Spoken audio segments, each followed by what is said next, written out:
This is Bruce Buffer, and this is the moment you've all been waiting for. It's time for the MMA-Holes!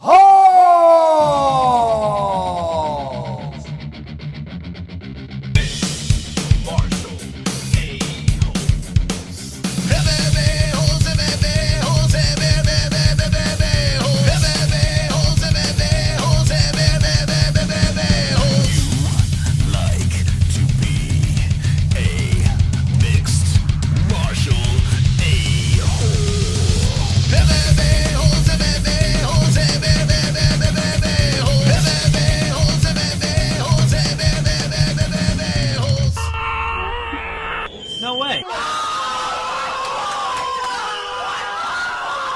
From the Sonosi and DIAZ studios of Arizona, Dana White is missing. Francis Ngannou receives an odd, hateful message. UFC 270 aftermath. We're going to discuss it all with the MMA-Holes.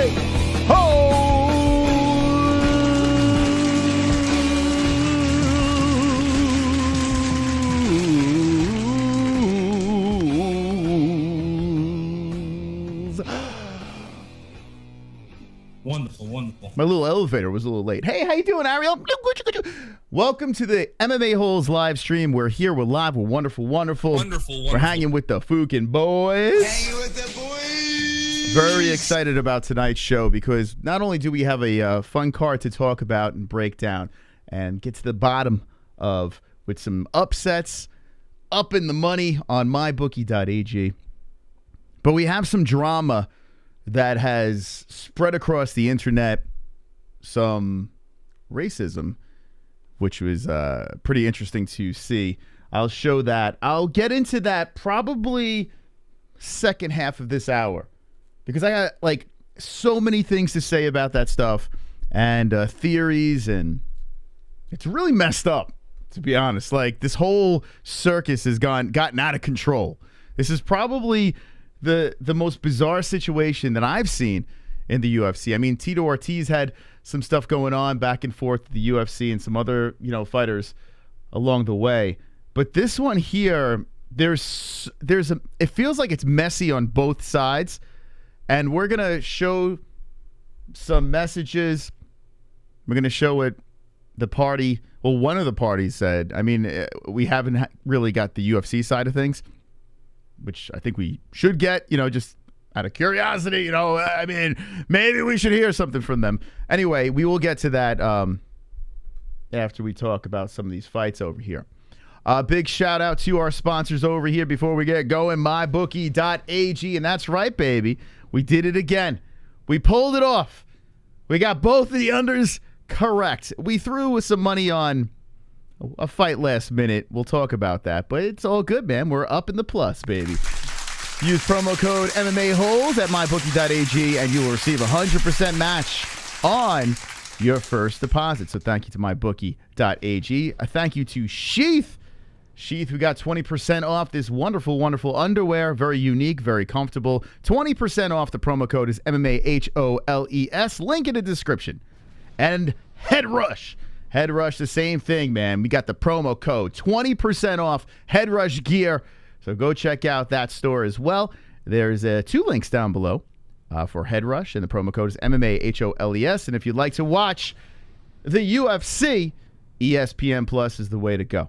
Everyone that uses that link helps us out. It's all down below in the descriptione. UFC 270 happened, and it was spectacular. I tell you what, man, we were thinking that this card was going to be #1 boosh. This is #1 bullshit. But it overachieved. It was pretty good. I got to say, I enjoyed it. A lot of fighters, what was it, like 9 fighters on the card? I think it was 9 fighters on the card made their UFC debut. Some in the Contenders series, and then, first time really under the big lights. And it was interesting. A bunch of finishes, first round finishes. So a lot of like ins and outs, ups and downs, and then you get to the 2 championship fights, and new and still. Let's look at the card over here as we roll over to Tapology. Make sure you smash the like button. Hopefully we get some saves tonight, because I got to tell you what, I want to go deep. I want to go long. I want to open up the phone lines. Plenty of stuff to talk about. But I'm going to ramble through this card and just talk about some of the highlights of this thing, okay? I'm definitely going to say her name wrong. We call her Jasuda Vicious, but I'm sure we're saying that wrong. Anyway, Canada has a prospect, and I'm pretty sure, is she Extreme Couture? Anyway, I think she has some sort of connection, because I saw Chris Curtis praising her performance. So gets a nice win over there over Kay Hansen. We picked Jasuda Vicious and probably should have put money on her, but she looks like she's going to be a tough competitor down the road. So keep an eyeball on Jasmine, who gets the job done, pretty much dominates in a decision over Kay Hansen. Kay Hansen's still only 22 years old, but I mean, some issues. So yeah, she's still young. She's got the OnlyFans, the whole deal. Hopefully she bounces back in the near future. Seems like a nice girl.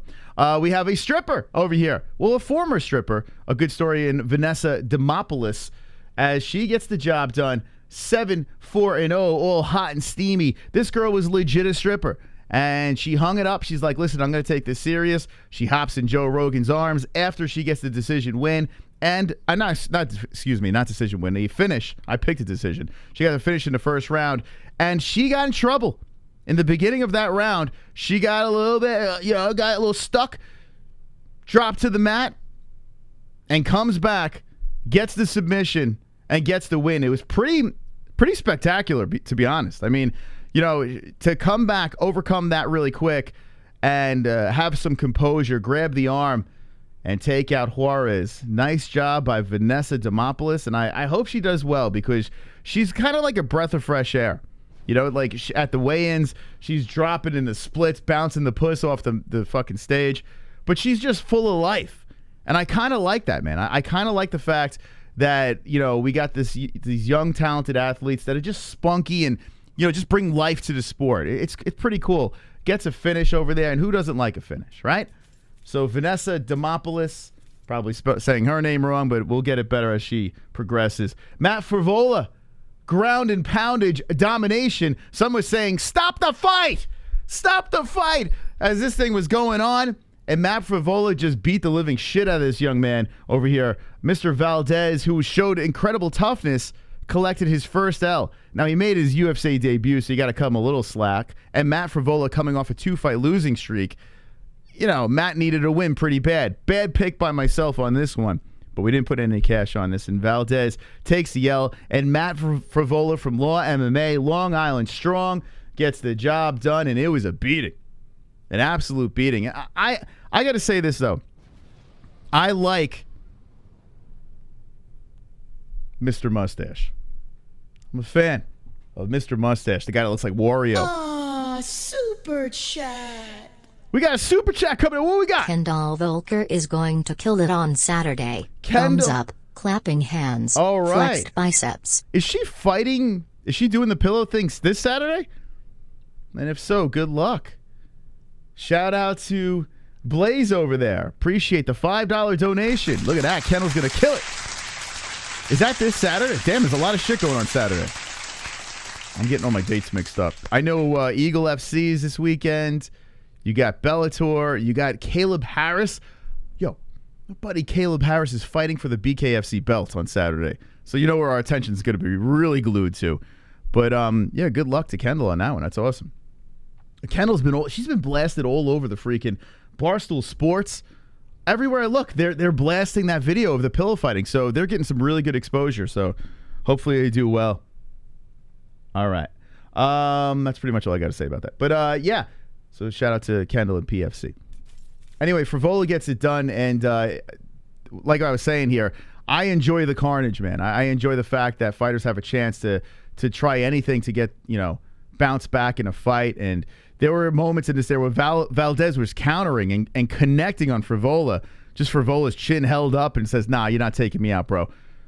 So really nice job. It was good to see the big smile on Frivola's face. Gets the win, the ground and pound, and that was one of the first round finishes. So you got Demopoulos, the first round finish. You got Frevola back to back. Then you got Gravely just dominating on a tough young kid over here in, excuse me, how do you say, Seaman Oliveira, who kind of reminded me of Charlie Oliveira, how he was fighting. I noticed in the chat they were saying the same thing. So this kid catches an L. Welcome to the UFC. You run into Tony Gravely, CES champion, and Gravely did what he had to do. He was undersized in a fight, but just very strong and dominating. We have another finish, first round from Maddalena. Jack Della Maddalena getting the job over Pete Rodriguez. Another first-round finish over there. I thought there might have been a record with first-round finishes, but I guess this is what happens when you have a card and guys are making their debuts. You're going to get a bunch of finishes, so that's how that worked out. Victor Henry, I think the biggest underdog on this thing, right? What was he? He was a plus 380. Just does fantastic. Gets a decision unanimously. Very nice job by Victor Henry. It was like, okay, look at this guy. This guy's got some fights under his belt. He's 34 years old. A fight that he really wanted to get here. Now he's 2 in a row. So shout out to him. He's been fighting all over the place. Rising, and he's just been fighting for a while. So it's actually a pretty cool story. 34 years of age and just dominates. So big underdog win. So you got the underdog wins. You got the first round finishes. You got the feel good stories. You got the girl jumping into Joe Rogan's arms. You got a little bit of everything, and a card that people were just complaining about. This one over here. Keep an eyeball on Michael Morales. Mamma mia. This kid is a stud. Like a straight up stud. Defeating Giles. Just looking fantastic. And another first-round finish. Domination over here. Michael Morales, who, I keep on forgetting. When I watch these Contender Series, I'm like, keep an eye out for this one, keep an eye out for that one. He was probably one of the guys that we're saying keep an eye out for. Don't remember. Now I remember. Michael Morales is a player of the game. Let me know in the chat, what do you think? How far can this kid go? Because he's got a lot of tools that are very promising. He's only 22 years old. He's 6'4". I mean, come on. We got a kid here that is a pretty decent sized welterweight fighter. Seems like he's got all the tools. He seems like he's not afraid of the ground. The guy's definitely got some striking. I'm liking this kid a lot. I see Real Gamer in the chat saying he's a fucking player. And I agree. He looks very capable, says Sean Hart. And if you didn't see this kid, you missed the card. Catch some highlights or try to find a way to run it back. The kid just has that it factor, 22 years of age. And to go against, Trevin Giles, who's just no layup, as your debut, pretty impressive taking him out in the first round. Let's see. HAMZAT SMESH, and that's what we were saying during the stream, right? We were saying, let's go. Why waste any time? Have HAMZAT undefeated versus Michael Morales. I mean, Jesus. The UFC is not gonna. The UFC is not gonna place this together. That's not happening. Well, anytime soon, at least. I mean, now you got 2 chips. 22 years old, man. God. Fuck all these immediate rematches. Fight the ranking and lose the WWF style. It's going to make a few rich and ruin the sport. Okay. Let's see. Talking some pillow fighting in the chat.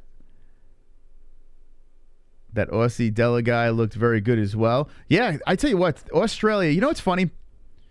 When I watched The Ultimate Fighter, with the one with Elias Theodoro, it was like Canada versus Australia. I was really disappointed, in the Aussie house. Although, didn't Robert Whittaker come out of there? I think he did. But I remember watching that, and I was just like, I don't know. Like, I was like, I feel like Aussie's got some tough guys. What's going on here? And now, bang, 2021, 2022, you got these guys coming out of New Zealand, Australia, just looking fucking studly as all ever. It's about fucking time. We got some Australian powerhouses coming in here. So, yeah, I mean, it's good to see. It really is nice to see that Australia, because, I mean, they got a pretty good following over there. You guys are definitely due for some good champions and contenders. Speaking of contenders over here, put some respect on the name of Said Nurmagomedov. He's got the name, and my God, how do you finish Cody Stamann a guillotine in the first round? Like, how does that fucking happen? That thick neck of Cody Stamann. Very tough individual. This kid, 29 years old, sliding into his prime, and he looks freaking scary at bantamweight. Could you imagine this kid against Petr Yan? Imagine these two going back and forth. Two guys on this card that super stare out. Now, you got one guy that's pretty green, but you got this guy, Said Nurmagomedov, that, I mean, just very exciting. Bantamweight is just stacked. Absolutely stacked. How tall is he? He is 5'8", so he's another pretty decent-sized bantamweight. Stacked. Scary human being. Now, I want to ask you in the chat, okay? I'm going to throw this out there. Let's just go for it. Who would win Russia on Russia violence? Who would you take? Said Nurmagomedov? Or would you take Petr Yan? Let's see what the chat has to say. I'm actually curious. If anyone thinks Nurmagomedov would take out Yan. I know Jan's got his hands full at Aljamain Sterling. Very, very, very curious. I see Said for the win. Oh, boy. Said. Yan is a different animal, in my opinion, so Peter Yeb. Yan. I would imagine, I'm going to put a poll up real quick. And if you just jump it in, we're going to get to the juicy stuff with Ngannou, the drama, the championship fight, so hang in there. Okay, here we go. Who would win? Okay, dropping it in the chat. I'm very curious to see what you guys... Nurmagomedov or Yan? Okay, I'm going to keep this in there for a couple of minutes and see what you guys say. Here we go. Popped into the chat.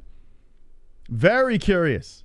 I mean, listen, it's recency bias, right? If you're going Said, we just saw something really cool. But, I mean, yeah, it is Cody Stamann. And Aljamain Sterling did quick work of Cody Stamann. I can't remember what round. Wasn't that in the first round, too? Oh, it was second round with the knee bar, which was pretty fugly how that went down. But, yeah, Aljamain Sterling. But this kid smokes him in one. Smokes him in freaking one. Typos, I hate them. It's all good, man. We know what you're talking about. Moss fighter pay. We're going to get to it. Well, we'll get to the...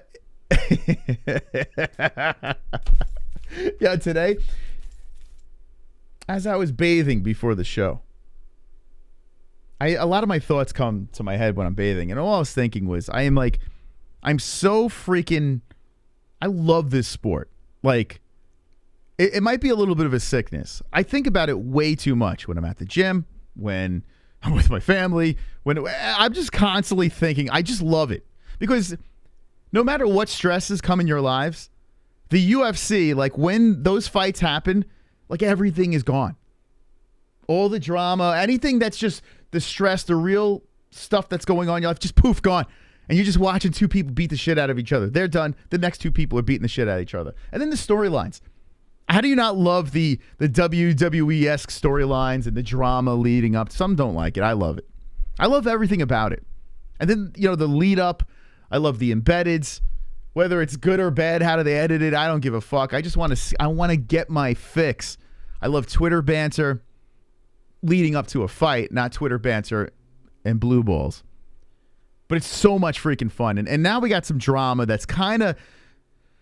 It kind of makes you sweat a little bit, that we're going to get into very short time. But yeah, it's a nice bubble bath. I haven't taken a bath in years, and I got to be honest with you. Baths are, I guess I get it for kids because you can't really throw them under a shower, but they're pretty disgusting sitting in your own dirty water. It's pretty gross. When I was in Mexico, I was with my friends. We jumped in the hot tub. And then we emptied the hot tub, and I looked at just the skivats, like the dirty residue. It's just gross, man. I think baths are just, they look sexy, I guess, if you have a hot girl, and like if Jesse jumped in there, ooh, sexy, but it's just disgusting. I don't know. It's kind of gross. And then some people, yeah, like Sean Hart says, just rinse after the tub. I mean, that's just an incredible waste of water. And just so time consuming, Like I just want to get in there, clean myself, and a hot shower's nice. Sometimes I stretch in the shower, which feels nice. A nice hot, I put that freaking shower head on blast. I just let it just hit my neck and my back, and I stretch in there. Let my balls bang off the water, and it's amazing stuff. Anyway, I don't know. I'm getting all over the place. I don't know why we're talking about bathing. But let's see. The poll says Jan 65% over Nurmagomedov, and I think, listen, that makes sense.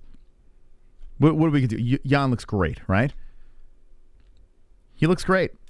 And he's technically the champ. Not quite, because Aljo is the real champion, right? But Saeed Nurmagomedov, I got to be honest with you. I think he can be a champion. I really do. This kid looks great. Like, he looks like he's going to go in there and just... I'm like getting like KHAMZAT vibes here. Even though KHAMZAT's been going in there and just, making super quick work and not even getting punched. But, I mean, you got the guillotine choke. You got the ground and pound. You got a unanimous body kick and punches. Here's the closest. Scoggins was the closest one over here. But, I mean, there's a lot of finishes on this guy's. Limited time in the UFC. I don't know. I think the kid's going to be good. I'm going to yank that poll out. I'm done with that poll. Actually, we're getting closer now. It's getting 57 to 43. The new people jumping in. Not Khabib Nurmagomedov. I should put Saeed Nurmagomedov. That's the guy we're talking about. All right, I'll leave it up there a little bit more. Who wins? Khabib Nurmagomedov or... Actually, no, I'm going to yank it out because people are going to jump in and be like, why would Khabib fight Petr Yan? All right, I'm ending it. People are going to get confused. Okay. It almost got 50-50. 55% to 44%. Okay. Interesting. I got to be honest with you. I'm kind of leaning towards Saeed. I think I'm leaning towards him. Anyway, okay, so we're talking about Saeed Nurmagomedov against Cody Stamann, and fun stuff, man. Really fun stuff to see these kids put on a show. Now, I took a gamble. I threw $20 on Fiallo. Although, I mean, the first round, I think he won that first round. I really do. I think Fiallo looked pretty good, and then Michel Pereira looked great. I got to say, Michel Pereira is turning into a legit prospect, a legit contender here. He's coming up the rankings here. He's such a big dude. He's kind of honing it in, even though every once in a while he throws the crazy spinning, bouncing off of cage strikes and whatever he's doing over there. That's annoying. To Jesse, at least. I like it. But he's fun. He's a fun guy. He's on a nice little win streak now. Fiallo is no layup in any way, and the win streak is now 4. Beating Nico Price, Chaos Williams. But here's my problem with the guy. He got the rear naked choke in 2020. We're in 2022. And the thing I don't like about him is, yes, he does want to get that flashy highlight reel finish, get himself plastered on ESPN and whatever. But I feel like I don't like the running. I feel like towards the end of these fights, when we get into the third round, he knows he has it in the bag, and it's time. It's just a lot of trotting around.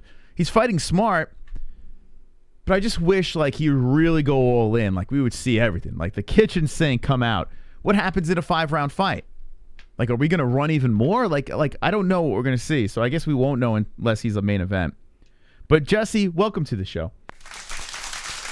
Perfect timing.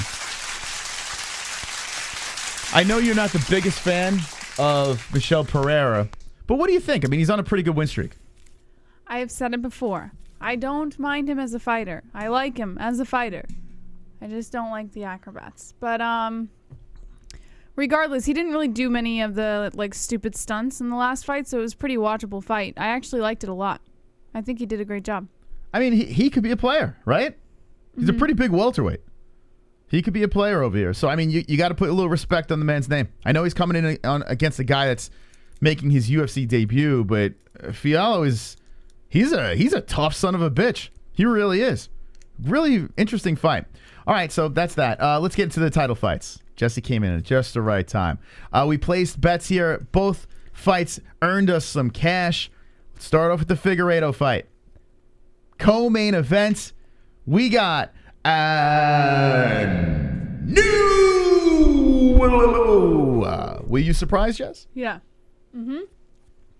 I personally thought Brandon Moreno won that fight, and I was a little disappointed, I'm not gonna lie, partly because I had him as a pick, and I root for the guy a little more than I root for Figueiredo. But at the same time, I was saying that on Saturday night, I can't really take the win away from Figueiredo. He put in all the work that you know, he needed to put in.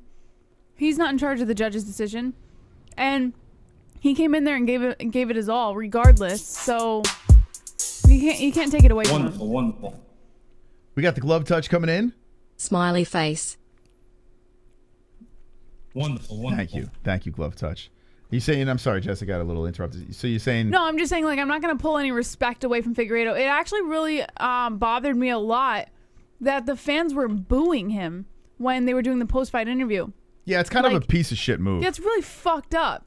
Because, yeah, am I happy that Figueiredo won? No, I mean, I would have preferred to be Moreno. I even think he won the fight. But you don't fucking boo another fighter who put in more work than you would ever put in to something like that, and risk, you know, getting the shit kicked out of him, and then winning the belt, and you're gonna fucking boo him? Yeah, like, so it's just such a fucked up move, man. We'll talk about boos real quick here. I'm a big fan of boos. Okay, I love it. I feel if you're paying a ridiculous amount of money, you can go in there and boo as much as you want. You boo, boo, boo, boo, boo, boo, right? But you just sat through a very competitive co-main event title shot, the trilogy fight. It didn't go your way, but it was a damn good scrap. It was a damn good war. And honestly, you can make an argument either way. Me personally, I think it should have went to Figueiredo. I think they got it right. But with that being said, it still was a great war, you know? Yeah. And to boo a guy with getting the belt wrapped around his waist, and these guys trying to be a little respectful, and the whole deal. And that, you just hit the nail on the head. I was just going to say that. It's not like Figueiredo has done anything to disrespect Moreno's fans. Like, he hasn't done anything. He had a little shit talking back and forth with Moreno, but not once has he pulled a Colby Covington and tried to disrespect Moreno's fans. He never tried to disrespect MMA fans in general. He has done nothing but be respectful. It's shitty. To the audience, whether you're for him or against him. And for you to fucking boo him after that fight is just, I don't know, to me, it's like the lowest thing you could do. I was in the building. UFC 196. Spoke about this a million times. 2 events. It was a kind of shitty card. And we were booing away like crazy. But the Holly Holm losing to Miesha Tate, the crowd was clearly Holly Holm fans. Clearly. I mean, it was buzzing when she walked out. Miesha Tate submits her late in the fight. The crowd erupted. Holly fans, Miesha fans, the whole fucking place ignited, on fire. Complete respect. Conor McGregor beating the shit out of Nate Diaz, blows his load. Second round, what happens? Nate Diaz chokes him out. That crowd was buzzing for Conor. I'm telling you, he came out to El Chapo. The place was booming. You heard some Nate fans in there. It's not like Nate fans weren't there. You heard both sides, but it was like a Conor just buzz. He gets choked out. That place was electric. Irish fans, Nate Diaz fans, everyone was just going bonkers. And I was there with my head down like, oh my God, I can't believe this just fucking happened. But I was in awe of what happened there as the fans intelligently were booing before who they didn't like, right? Cheering their guys on that they wanted to win. And then when their guy lost, they were cheering on the winner for an epic finish. This was a war. 5 rounds. Everything was on the line. Why are we fucking boo? It makes no sense. It blows my mind why we're booing. You boo during the fight? Sure. Knock yourself out. You cheer for your guy, you boo for the other guy, you know, whatever. But, you know, the guy's getting gold wrapped around his waist. It was ridiculous. Anyway, not going to go on forever with that. Figueiredo wins. He at first says he'll go to Mexico and fight him over there, and then he kind of backpedals and you'd rather do it in Brazil. But regardless of the fact, can I just hold on 1 second? Yeah. Because Brewster, I don't know if you're trolling. Like, are you being fucking retarded? Like, are you trolling? I'm just trying to figure out what. He just wants your attention. No, I'm just trying to figure it out. The only reason I'm asking is he said that he's like, I would have booed too. They disrespected Moreno. But did he disrespect you? Because that's their job as fighters, Jesse, is to go back and forth. Hold on. And then the second thing that he had pulled up, and this is why I ask if he's trolling. Bruce is like herpes. Like, I swear to God. He says it was a Mexican crowd that thought Moreno won. I don't get why you're so mad that they booed. Oh my God. Okay, don't even answer it. That's what I'm asking. Like, are you trolling? He is trolling. There's no doubt Or- about it. There's no doubt about it. There's no doubt about it. Honestly, he's hungry for attention. There's no possible way, because here's the deal. I'm all about boos. I love boos. Yeah. People have yelled at me for booing. And I'm like, listen, if I paid the money, let's go. But when the fight is over, what are we booing for? When they booed Ally Quinta, that was an edgy decision. That one there was a little crazy because Jorge Masvidal won that fight. Yeah. Regardless of the fact, they still went overboard with booing the guy. It is what it is. You know what I'm saying? If the decision was a complete shit show of a decision, right? Complete shit show. Do you think that was a shitty decision? No. Well, I don't agree with the decision. Okay. I don't know what you're defining as a shitty decision. Let me play devil's advocate then. If the entire crowd thought that decision was complete horseshit, then would they have a right to boo? Can you repeat that for me? If that crowd thought what you thought, was in the building, had a couple of fucking tequilas, and was saying this decision sucks, Would they have a right to boo? You think they have a right to boo? No. Unless it was a shitty fight. Unless it was a shitty fight. Okay. So it was a good fight. They didn't like the decision, but still it was a good fight, right? Both fighters put in everything they could into that fight. You understand what I'm saying? Like, it's not like one fighter just kind of mailed it in. That was a good fucking fight, and they gave everything they had to entertain the fans. So why the fuck are you fighting? It is. It's kind of like a bunch of mongoloids. Like, that's what it is. It's kind of like, I don't know. I don't understand. And listen, the Mexican community, they are fun, right? Like, you look at the press conference. They got the music playing. Everyone's going crazy. It has that kind of like, the Irish following as well. That fun-loving, exciting situation. But then like that, I don't know. The boo birds got a little nutty. Look at this. Now, some people look at stats and they say, well, 106 total strikes to 95, 105 significance, 86. You do have the 2 takedowns over here for Figueiredo. You got the ESPN Fight Center stats that'll show a little bit more detail, but I'm not going to dig into that right yet. This doesn't necessarily mean everything in a fight, because the way the fight's scored, it's overall, right? It's if you have one good round, it could make these things completely lopsided. And I got to be honest with you, Figueiredo, when he connected and he dropped Moreno multiple times, he connected on Moreno. Moreno's bell was rung. And credit to Moreno for having the toughness and getting back up there and getting right back into the fight and making it incredibly competitive. Both fighters, warriors, fantastic stuff. You feel for Moreno because he's a super nice guy. The one thing I got to say, before the fight got started, we both addressed this. And my mom even called me up the next day and addressed this. So I think a lot of people noticed. Moreno walks out. Okay. And I said this at the press conference. Another reason why I bet on Figueiredo. Moreno, the moment was too big. It was too much on the shoulders here. And Moreno did everything he could do to win that fight.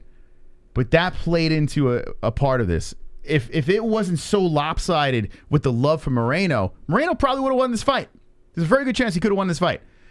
I think he did win this fight. Well, okay, listen. It is. Listen, we can argue. We can go back and forth. Do you think it's a robbery? Do you think it's a robbery? I wouldn't be one of the fans running around screaming robbery, but yeah, I in my opinion. Okay, so you're saying close fight, you think Moreno won? Yeah. Okay, fair enough. I can't argue that. Because if Moreno got the nod, I would have been like, oh, come on. Like, I wouldn't have been like, I could see how some people thought Moreno won that fight. I have no problem with that, okay? But you have to look at the other argument, how Figueiredo may have won that fight as well. I mean, that's the only fair thing. You have to look at both sides of the equation here. And I don't know. But anyway, Moreno's walking up to the cage, and he's mean mugging.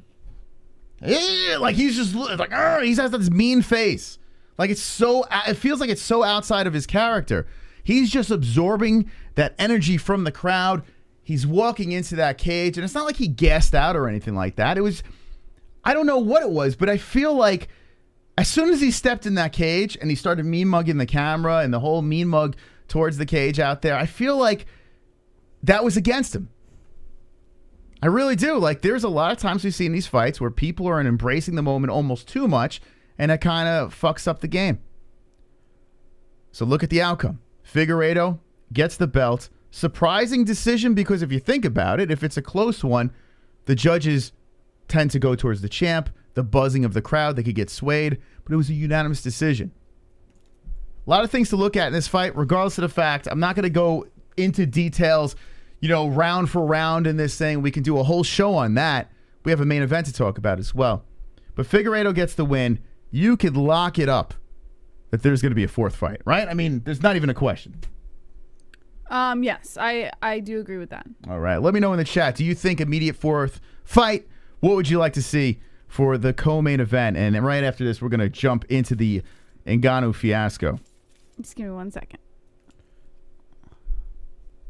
And Jesse's no scratch count. She's been allergies, cold, COVID, whatever the hell. I don't know what's going on. I think what happened is the Figgy had a great camp and great weight cut, and he's a savage. Yeah, 100%.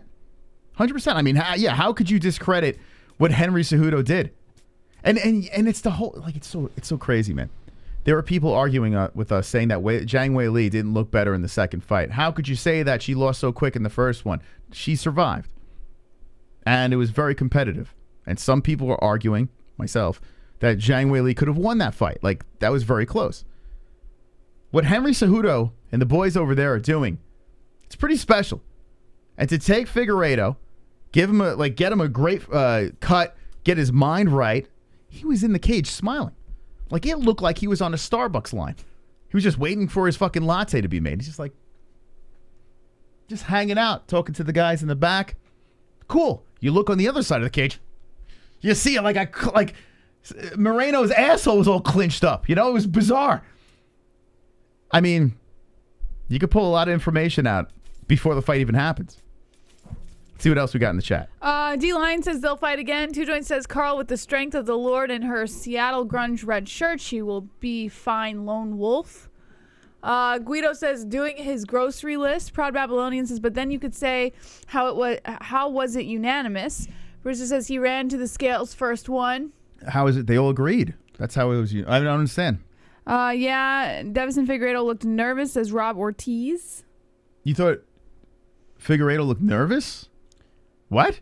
Cheeto says, I'm not commentating on this Figueiredo versus Moreno debacle for a while. Wait, you really, are you serious? Are you trolling? Did anyone think Figueiredo looked nervous? I didn't catch that at all. Did you catch that? I thought Moreno looked more emotionally involved than Figueiredo did. Yeah. Going into the cage. Yeah, I don't know where you're coming out with that one. It's interesting, though. Okay. Yeah. Maybe I missed something. Wonderful. Sonosi with the deuce. The X factor were Figgy knockdowns more than anything. I think let both fighters get a fight away from each other to build it up. Figgy versus Askarov and maybe Moreno versus Pantoja or Royval. Yes. We'll get a fourth fight end of 2022/start of 2023. Well, the Royval thing happened already. Royval kind of shit. He won, but I don't know, man. I still think at flyweight. Now, Askarov is someone that is a name you can insert into the mix. Also, Kaikar of France is someone that Figueiredo even threw out there. But still, the way flyweight is right now, and Pantoja is a guy that was going to get a title shot, I still think you can give those guys like one fight as a number one contender fight, and it wouldn't really hurt the situation. Like, I wouldn't really throw up my arms at flyweight. I don't think that these guys are getting fucked at flyweight. I really don't. I still think we can do one more fight between these two. Maybe people are sick of the fourth fight. That's what I was saying before the fight. I was like, I don't want to see a fourth one. Like, this is it no matter what happens. But then after seeing, a hell of a fight that they had put on, I'm not opposed to seeing it again. I mean, yeah, all three fights were really good if you think about it. They're all fun, and then now we have this momentum going here. Let's get it out of the way, unless that fight's gonna be a draw, and then we have a fifth fight. But I think that's why I draw the line. But yeah, I say just run it out there quick, man. Let's just get it. Let's get back on the saddle, and go for it. Just go for the fourth. I'm interested. Anyway, let me know in the chat what you think. We're going to go into the main event. Okay. A lot of things to talk about here with the main event before we get into the drama. Make sure you take some time out to hit the fucking like button. Do yourself a favor. Hit that fucking like button as we have Ngannou versus Gane. Something that we didn't really address. I did know that Ngannou was hurt. I didn't know the severity of it. Yeah, his knee, right? Yeah, and I didn't take much notice to the braces. Like we weren't listening to the commentary, and apparently it was a factor in this fight. The knees. Ciryl Gane didn't attack those knees, although there was late in the fight where he was twisting on the leg. Happened to be the wrong leg, the good leg of Ngannou. We'll get to that in a sec. But talk to me about this fight, Jesse. Mm-hmm. Somehow Ngannou's an underdog.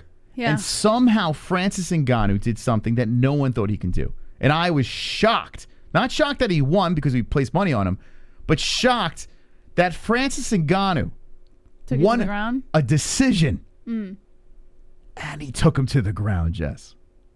I mean, what? He was losing 2 rounds. Let this sink into everyone's head. We could all debate about fights until we're blue in the face. Scoring until we're blue in the face. Predictions, the whole deal. Let's put all that aside and let this sink into our noggins. Let us not forget the fact that Francis Ngannou beat Ciryl Gane. Francis Ngannou with the bad gas tank. Francis Ngannou with a leg that needs surgery. That I didn't even know he needed surgery on that leg. If I did, I might not even made that bet. I knew it was injured. I didn't know the severity. Utilizes his takedowns and ground game to go on a 3-round comeback and win a decision over Ciryl Gane, who is like turning into the decision lock. Mind-blowing stuff that happened during this fight. Right, Jess? I mean, listen, I know I was more saying that this is crazy, there's no way this is going to happen, blah, blah, blah. But how surprised were you when you saw that? I was pretty shocked. I remember saying before the fight, I was like, oh, if Ngannou wins, he's going to finish it early in the fight. He's going to knock him out. And if it goes the distance, there's no doubt it's going in favor of Ciryl Gane. So I was kind of on board with a lot of other people in that sense. But yeah, I mean, just like you and like a lot of other people, to see him bring it to the ground, yeah, it was shocking, but I think it was more exciting than anything because he was able to prove a lot of people wrong. You know, everyone thought that he was going to gas out going the distance, and he kind of just shoved it in everyone's faces. So it's actually pretty cool. You gotta beat your meat. Spank away, spank away. ARIEL, HELWANI. Beat the meat. You gotta beat your meat. ARIEL, HELWANI. Slap the dick. You gotta beat your meat. Wow! HELWANI. I was fired. You gotta beat your meat. ARIEL, HELWANI. You gotta beat your meat. Dana White doesn't like me. Mystic and JBM, don't look out your window, my pants are down.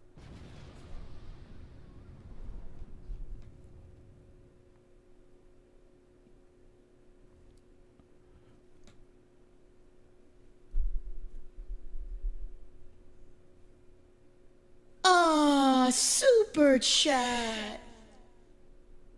Am I right to say you kind of racist to Khabib a bit? I just watched 2017 Khabib's Barboza and you were talking about Khabib hating women. Just asking. Yes, Heart. he's very racist. I am probably the most racist person on the internet. So yes, you are correct.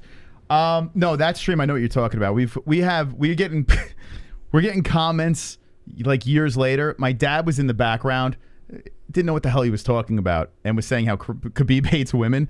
And I have been doing damage control since that fight happened. It was Barboza, right? Like my dad said, Khabib hates women. What did he say? I don't know. It's pretty hilarious. But I went in go to the comment section and check out how I responded to people. I explained it there. I'm not going to get into it. But I mean, come on. Come on. I understand. Listen, I understand the Muslim religion is, you know, it's very protective. There's honor and respect and all this stuff over here. And actually, they do respect women in a way that we may not understand. But I'm not going to go down that road, okay? And yes, we did put a papaka hat on Ngannou. Incredibly racist. I'm sorry. I'm sorry for being so racist. But yes. Okay. Thank you for the donation. So back into the main event. Okay, let's get back into there. 2 rounds. Ciryl Gane must have been feeling pretty good, right? I got 2 rounds on this guy. It's going my way. Blah blah blah. That's what I was thinking as a fan watching this fight. But apparently, there's a different story. Apparently, now I don't know, and help me out in the chat on this. Was it the second round or the third round? Because I was in and out on Ariel's interview with Ciryl Gane. Francis Ngannou.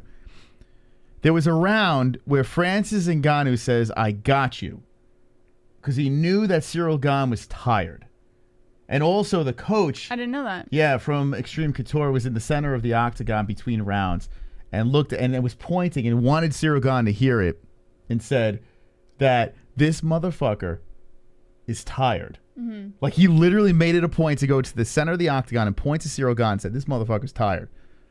Was it the end of the second? I think it was too. Help me out in the chat if you listen to Ariel's interview with Francis Ngannou, which is a pretty good interview. I would think it's the third, but I think it was the end of the second. I think it was, because it would make sense the end of the third because, he did the ground stuff, but I think it was the end of the second. I could be wrong. Regardless of the fact, it wasn't the fourth. I don't think it was the fourth. Who knows? Anyway, maybe it was the sixth. But regardless of the fact, the coach Ngannou starting to realize that Francis was getting Gane tired. Gane was getting tired. And as the fight progressed, Ngannou utilized the ground game and just wore on Ciryl Gane. This fight was so, I was glued to this thing. Jesse, both of us, we were just mesmerized by this fight. And there were a lot of people in the live chat saying, "Oh my God, this is so boring," and this and that. I don't know. The storyline going into this thing, the fact that Francis Ngannou is going into deep water and still surviving and getting better and dominating, the 10-pound difference that everyone was saying it makes no difference in heavyweight. Clearly, Francis showed you what happened. But Francis, he looked great. He did look really good. Think about it. What he did to switch things up with one leg and to win that fight utilizing a ground game that a lot of us didn't even know existed. Such an amazing performance by Francis Ngannou. This has to be one of my favorite heavyweight performances, maybe favorite performance ever that I've seen, of heart, toughness, the story going into it. It was, I get chills just thinking about what happened on Saturday night. It was magic. You got the co-main event that was a fun fight. It went at new. We're probably going to get another fight out of that. And then this thing over here, you go to the big boys, and you get a performance like that, down 2-zip, and running the table 3 rounds in a row on a guy, Ciryl Gane, that's undefeated. A lot of guys like myself in the Pick'em League picked him to win by a decision. Gets beat at his own game. Such a great story. The leg lock. What are you doing? We had a little fun with that on our reaction. We put it on Instagram. Yeah. The leg lock. Ciryl Gane did not know what leg to attack because what did they do? They put the knee brace on both legs. Did you know that? So they intentionally did that so that Gane would get confused? They put the knee brace on both legs. So Gane was aware that Ngannou was injured? Apparently he knew, yes. But he didn't cheaply try to go for this thing. But when you're going for a leg lock. Yeah. You go for the weak one. Hopefully we got the bad one. That's interesting. He got the good one. And we were laughing because we're it looked like Gane was swatting a fly. Ngannou was swatting a fly. He's just sitting there staring at him. He's looking at Gane what are you doing, right? And we went on and on joking about that. But now finding out the actual story behind it, the coach Ngannou knew they had Gane right where they wanted him. And here Gane is trying to twist the foot off, push the fucking knee in the wrong direction. He was tickling him. It didn't do anything. In fact, it was just making Gane more tired trying to go for this thing. What a crazy fight. Absolutely crazy fight. I loved every minute of it. And then what happens at the end of the fight? Dana White does not put the belt around Francis Ngannou. He does it for Figueiredo, but not Francis Ngannou. The chat was buzzing about this. A lot of people like, what's going on here? Dana White doesn't show up at the press conference. Now, I don't know what the story is, but it gets juicier. An Instagram post pops up. And God, I hope we get some serious saves tonight. I really do hope we get some saves tonight. Because I got to get to the phone lines. This will probably take 3 hours to talk about. There is a blurred out number, a 702 number that's from Vegas. And Jess, this text apparently... Actually, you know what? Here, let's just go to the quote. This is from Francis Ngannou's manager. Mm-hmm. Okay? If you can just basically... I mean, give him the first paragraph. We don't need to go to the whole thing. Just a small piece of what has been going on recently, all for trying to do my job to the best of my ability, all supporting my brother Francis, all for trying to do what's right and fair, all for believing in respect. I don't share this for pity. I know I'm not perfect, but I share this to help show support and uplift anyone who has or is experiencing any type of racism, hatred, self-doubt, etc. I feel it, trust me, especially this week. Haha. It will be hard, it will be scary, but stand strong and keep the faith. Now, let me just say this right off the bat. Like, Dana has been very critical of the management team of Francis Ngannou. And I don't know what to say about this guy. Although I've seen him pop up. I think I've seen him in the regional scene. Doesn't this guy look like the guy that's... Jess? Yes. Hold on, look at this guy real quick. Doesn't this guy look like the guy that we met at CES that was exchanging information with us? He looks just like that guy.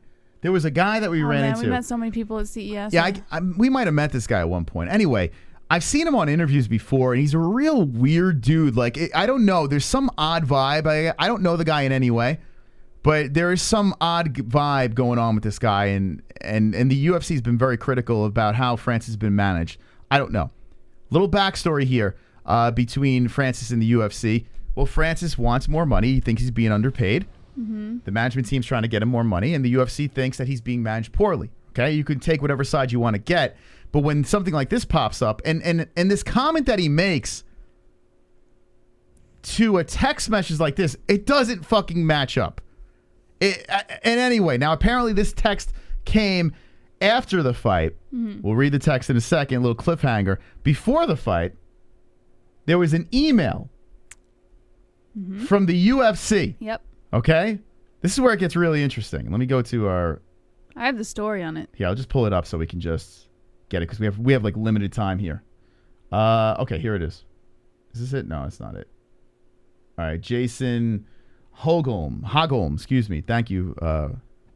He took it from the information from ARIEL and put it here on Twitter. But what does Jason say? Wow, Francis Ngannou just told ARIEL Helwani that he and his team got an email from the UFC as they were on their way to the Honda Center that they were going to be sued after having talks with Nakisa Badarian, who is Jake Paul's promoter, about boxing. Okay, so now we know, I mean, some of you know the drama.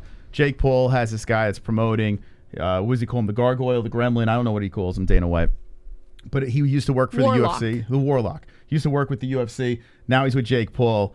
And an official... I mean, I haven't seen the email. Nobody's seen it. No one's seen this email. But according to this crew over here, there's an email that exists. And I say show the fucking thing. But maybe they got threatened in the email. I don't know. Well, for legal reasons, they probably can't. If they are getting sued, release the email. They can't do that. Email from the actual UFC saying that they're going to get sued because of negotiations with this guy, and it's kind of a conflict of the contract. Before the fight happens, think about this. Before Francis Ngannou, an injured Francis Ngannou, a guy that does want more money here, that Tyson Fury is calling out and yada, yada, yada, goes into, competes, wins, Dana White nowhere to be found, and then following that, now this is according to what their team is saying, this is the screenshot that's released, a text message now. So we have an email, and then we go to a text message, and I just hear this.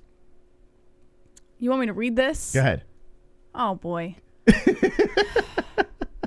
Let's see who gets the last word after tonight, you dumb black bitch. The fact that Francis would ever listen to you lets you know how much of a dumb piece of shit he is, too. After this, you will go back to selling suits at Nordstrom, you fucking moron. Now, okay. When I read this, now it's crazy. This thing is out of control. Crazy. It's just, ugh. It's so disgusting. It is. It's horrible. There's nothing that I like about. It's disgusting. It is. I'm not gonna lie. Like we make a lot of jokes. We go there. We'll make any kind of joke out there. We'll even make race jokes. I don't give a shit. Right? I don't care. But this here is nothing to joke about. Like whoever sent this text needs a fucking lobotomy. Like there's something wrong with them. Now, see, Rob Ortiz says sounds like Dana. Right? I gotta be honest with you. The person that sent this text, literally, if it's not Dana White, literally took the essence of Dana, sprinkled a little racism in there, and threw it in the direction of Ciryl Gane. But you have to remember, if this is not Dana, which I can't see it being Dana for a couple of different reasons, but this is exactly what they want. They want us to believe that it's Dana. Exactly. It's genius. Whoever did this, okay, literally captured the essence of Dana White, sprinkled racism in there, and just threw it out there. Somehow got the number, threw it out there. Dana doesn't show up, put the belt around the waist, the email that happens beforehand. I mean, Dana doesn't show up at the press conference. Literally, I mean, if Dana didn't do this, which I don't think he did, I'm going to be honest with you. I said they probably did get this text message from someone, maybe affiliated with the UFC behind the scenes, but it might not be Dana White. That's what I'm thinking. Or, let me just be honest here, or this could be bullshit. This could be them. And there's always that. This could be the team. Let me throw this out there, too. The team could have fucking had a 702 number, WhatsApp or whatever the hell, you may generate a fucking number, text yourself this, and throw it out there. And the only reason why I say that is because, please read what this guy said again. Nah, I'm good. No, not this. The response of the manager. He said, just a small piece of what has been going on recently, all for trying to do my job to the best of my ability, all supporting my brother Francis, all for trying to do what's right and fair, all for believing in respect. I don't share this for pity. I know I'm not perfect, but I share this to help show support and uplift anyone who is or has experienced any type of racism, hatred, self-doubt, etc. I feel it, trust me, especially this week. It will be hard, it will be scary, but stand strong and keep the faith. Okay, what do you get from that? Does that sound like something that you're going to put out there? Like, that doesn't sound anything like... I'm sorry. If this text came my way, I'm not putting that fucking thing out. I'm saying, who the fuck is this guy? Well, he probably knows who it is. There's a reason he blocked out the number. Well, I mean, it could be anyone's number, but if you know who it is, so you're saying he knows who it is. You would probably do it. But wouldn't this statement lead you to believe that he or one of his team, like someone on his team, put this out there for negotiation reasons? Like I said, there's always that possibility, but you have to remember, there's a lot of people who work behind the scenes of the UFC. It's not just Dana White. So yes, they probably did get this message. In my opinion, I think that they probably did get this message from someone in the UFC. I just don't think it was Dana White. Regardless, this guy's statement blows it all out. Like I read this, I'm like, wait, hold on a second. But regardless, it's so fucking disgusting to read. Like it doesn't matter who fucking wrote it. It shouldn't have been posted at all, honestly. I know. I'm with you on that. Listen, let me just make this clear, okay? I am trying to play devil's advocate here because when I read it, bing, went right to Dana White. I was like, it's Dana. Like that's exactly where my head went, and that's probably... I thought it was a troll who got a hold of their number. That's what I thought. Listen, I thought Dana. People get a hold of these fighters' numbers all the time. Just the evidence. Think about the evidence, though. Like your initial reaction, the email, okay? I didn't know about the email when I read this. Dana White not showing up and putting the belt around. And then, listen, if he had to take a shit and he couldn't put the belt around the waist, then show up at the press conference. Nowhere to be found at the press conference. After a pay-per-view. Again, 2 heavyweights. The biggest, baddest men on his roster. UFC 270. Dana nowhere to be found at the press conference. Now, I'm not saying that this is all connected, but, I mean, if you just process the information as quick as possible, that's the first... I mean, I don't know how your mind doesn't go there. I saw someone say, like, you wouldn't have Dana's number saved. Here's the thing. My phone, the way my phone works, if I have someone's number saved, before you open the message, like when you're in your inbox... it shows their name, but when you click the message, it only shows their number at the top. So if this phone is anything like that, there's a lot of phones like that where it'll only show the number even if they have the number saved in the phone. So that means nothing. This is the most baffling, racist, ridiculous situation I've ever seen in the 5 years of doing the show. This is bonkers. There's so many little tidbits and details. Not one statement from the UFC. Can you just check real quick if there's any, maybe ARIEL? Nothing yet. No, I actually just did a quick check. If anyone finds any statement from the UFC, I'll even go to their Twitter. I mean, I don't think they would put anything on Twitter. But something needs to be... I mean, how is the UFC completely silent about this? Well, they would be smart to if there's a lawsuit going on. Nothing. This is the weirdest thing I've ever seen. Strange. And I see, the boss doesn't think this is racist. I mean, come on, dude. Like, what? Do you want me to read it again? Like, I mean, maybe I'm reading what he's saying racist. wrong, but I mean, geez, there's no. I mean, it doesn't get more racist than that. What is racist? Yeah, boss is like, well, I got a black man hung up in my backyard, and like, what the hell are you talking about? That's crazy. So weird.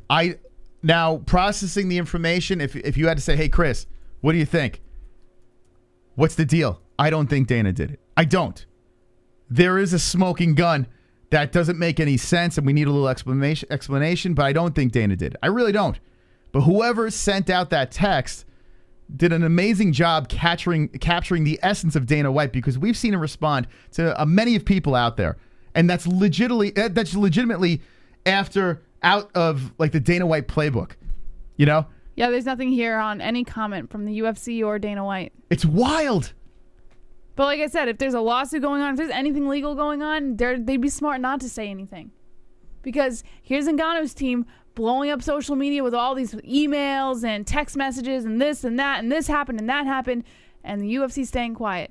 And honestly, it's only going to favor the UFC because they're not exposing or exploiting any information that could aid them in a lawsuit. It is wild. Now we got almost 400 people in here. We got to get some saves, okay? Here's the deal. If you haven't subscribed to the channel. We want to open up phone lines, but we need some help. We're going to put 5 minutes. Where the fuck is my clock? Why does it do this every show?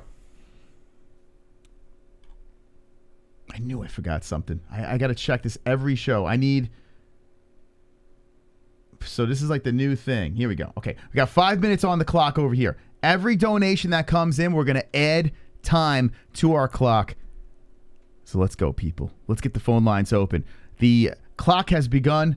We're going to add them up over here. Good luck, and let's get some saves. I want some phone calls tonight. Here's 2 minutes. Dana White's calling in. Look at this. Black people call each other the N-word. That text is not bad. Thank you, Dana White. You dumb black bitch.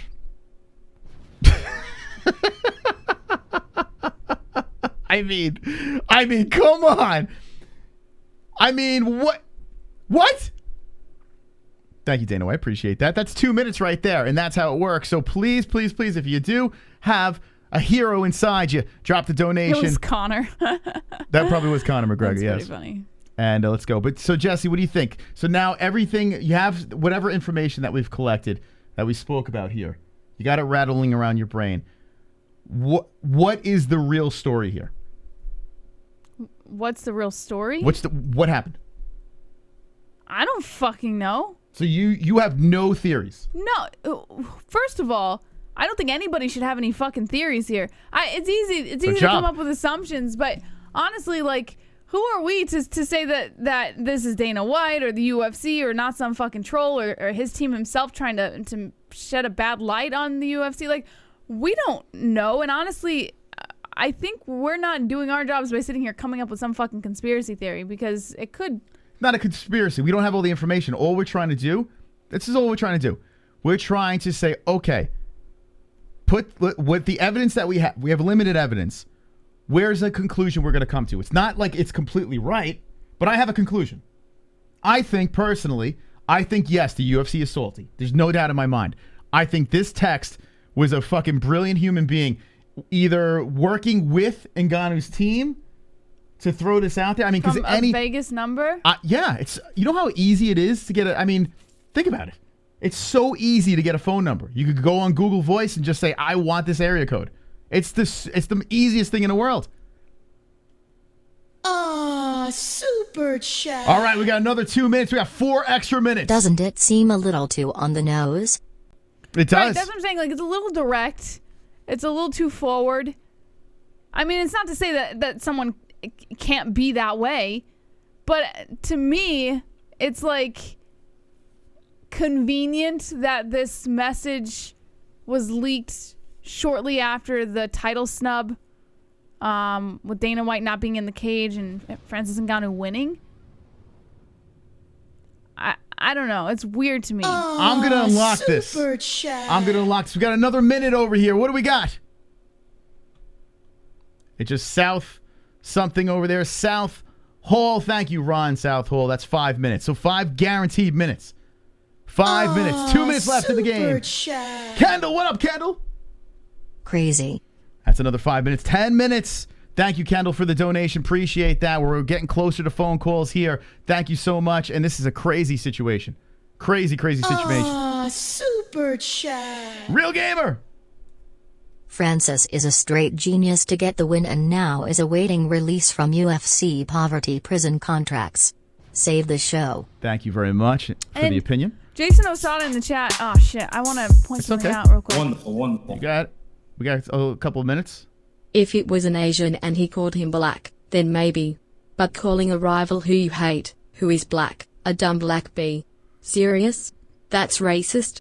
I can rattle off plenty of shit that's worse and doesn't get this kind of reaction. Whoa. Save this white FM show. Whoa. Hold on a second. When you're using it in a derogatory form and you're using it, do I have to explain this to you? I know you're a grown-ass man. Let me take your Klansman hat off just for 1 second. If I'm with my boys, right, and I have a friend that's black, and I'm like, you dumb black bitch, you dumb honky, we're going back and forth. Yes, who gives a fuck, right? You're having banter. If someone's are you saying that this is a friend that did this? If this is a business conversation, calling someone a dumb black bitch, I mean, where does that fit in? Where does that, I don't understand. How is that not? I mean, Jesus. Jason Osada in the chat. Fucking shit. Hold on. We got time. Don't worry. I'm going to forget it. Write it down.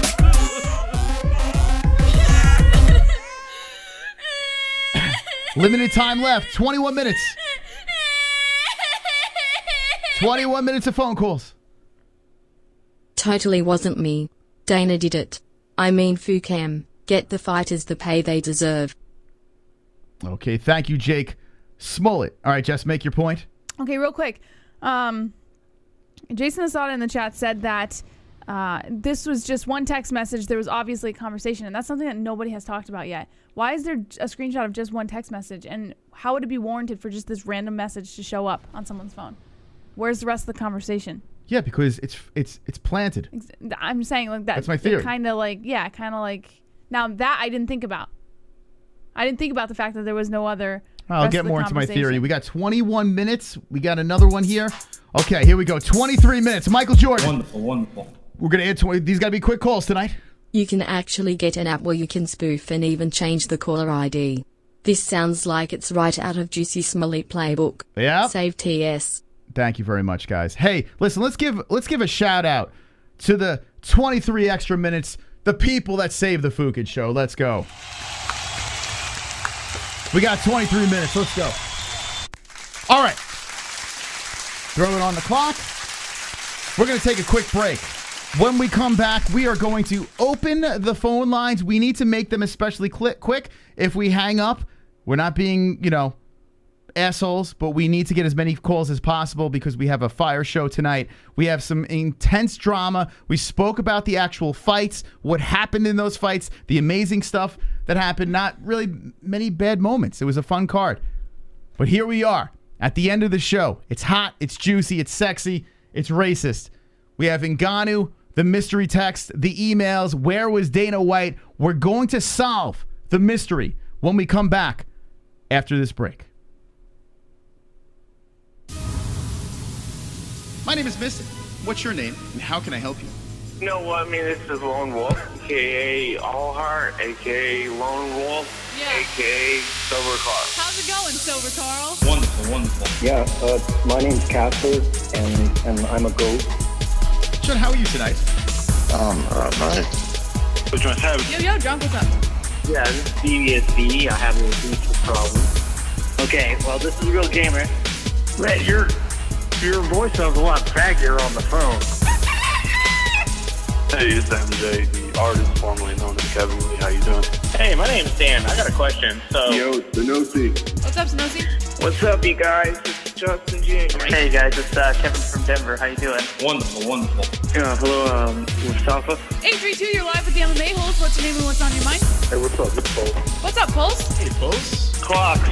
Hey, it's good luck. Alexander. What am I, chopped liver? We're celebrating. Ole. Yeah, baby.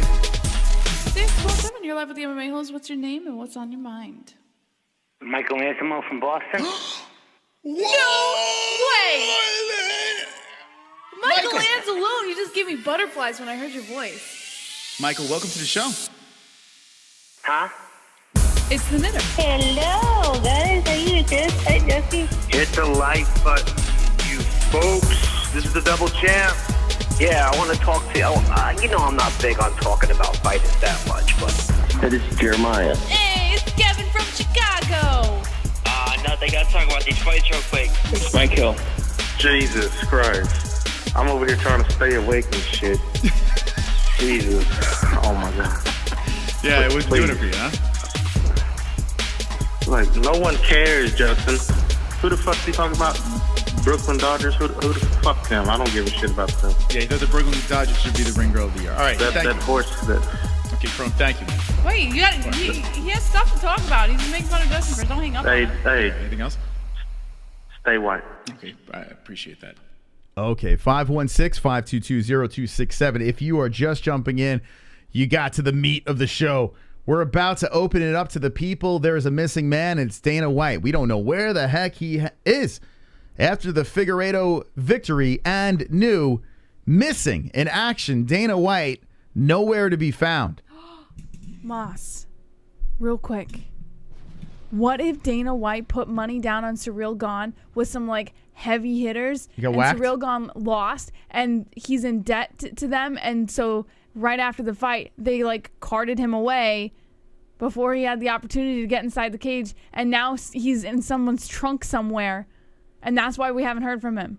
Baby, he could be sleeping with And the the fishes. UFC's trying to figure out how to do damage control until they can find Dana White again. Let me look on Twitter and see if Dana's dead. Hold on a second.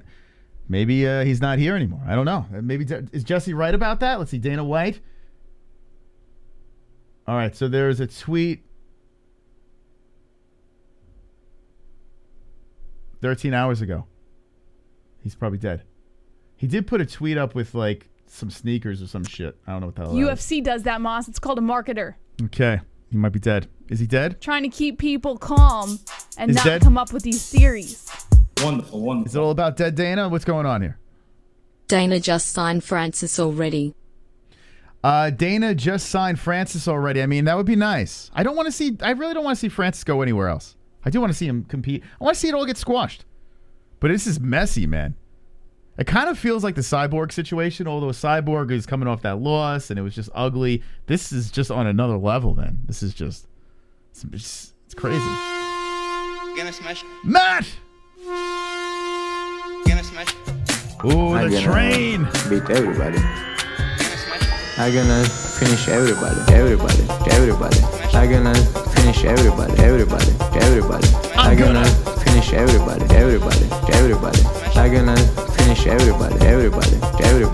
I'm gonna finish everybody. I'm gonna smash everybody. What up, Matt? What do we got? Ever seen a robbery on live TV? Happened to the Bills last night, SMH.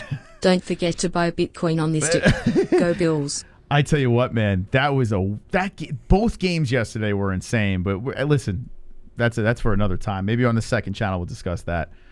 Thank you very much for the donation. We got a couple of donations. All right, we're gonna play these donations and we'll get right to the phone calls. Thank you, guys. You're awesome. Wonderful. It's not being a racist, it's just being a prick. If it was really racist, Dana would have used actual racial slurs. I'm calling bullshit on the text anyway. Dana would never be stupid enough to text something live that dot ever. Yeah, I mean, you got to be pretty drunk to send that out. The racism thing we completely disagree on, but whatever.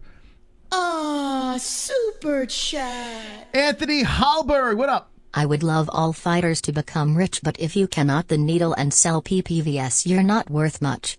It has to be a two-way relationship. Wow. You're right. That's fair. You're right, though. It should be a two-way relationship. I'm with you. That's fair. Thank you for the donation. chat. Anthony, we got Call Grace coming in. Save the show, please. All right, this is what I'm going to do. I'm going to add like 20. Let's add 40. 43. Yeah, let's add 50 minutes. Come on. What are we doing here? 50 minutes. You guys are awesome. We love you guys. Here, 50 minutes. All right, 50 minutes. Let's take some phone calls. You guys are wonderful, wonderful. Let's go. Wonderful, wonderful. All right, so we're going to open up the phone lines, 516-522-0267. I like this Jason Osada in the chat. Yeah? He's got some pretty good theories. What did he say? It sounds like another fighter that would say that. So. Not impossible. All right, I'm going to give you my theory. Jesse's going to give her theory, and then we're going to hear from the people, okay? I don't have a theory. I'm open to everyone else's. Okay. So with the information that I have, I'm going to say that this text is number one bullshit, okay?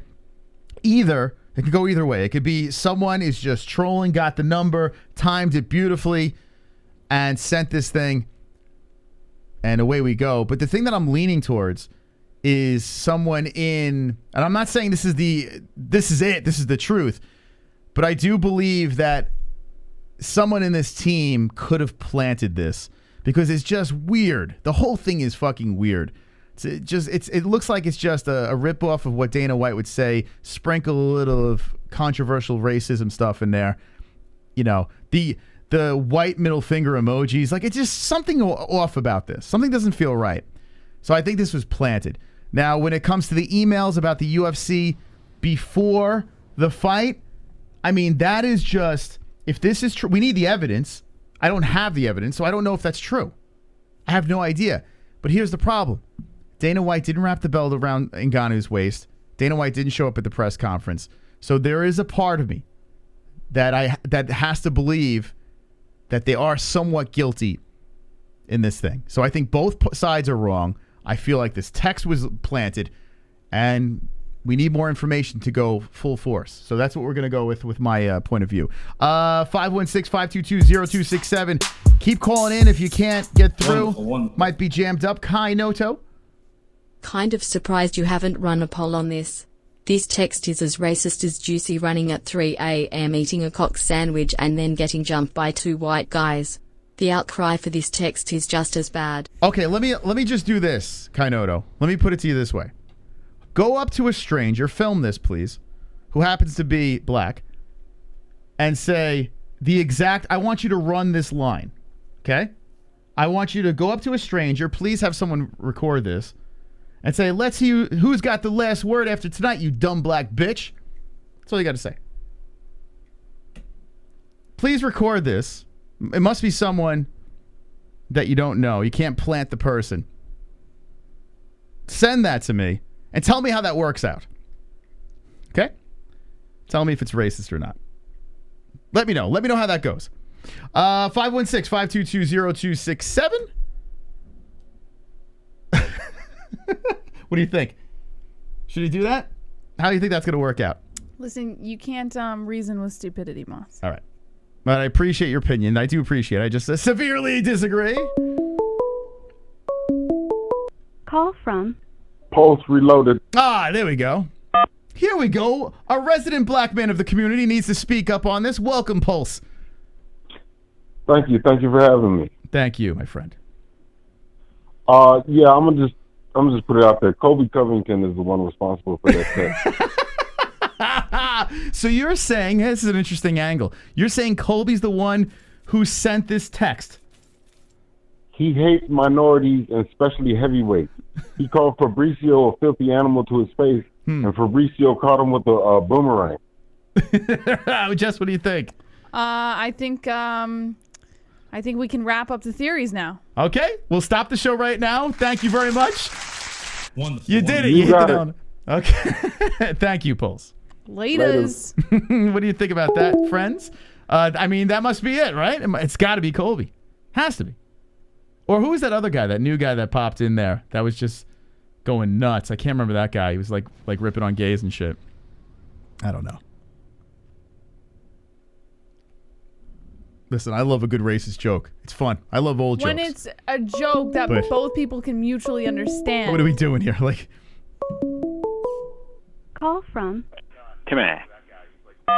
Timmy. Mr. Timmy, welcome to the MMA-Holes. Yo. Okay, a lot of stuff to talk about here.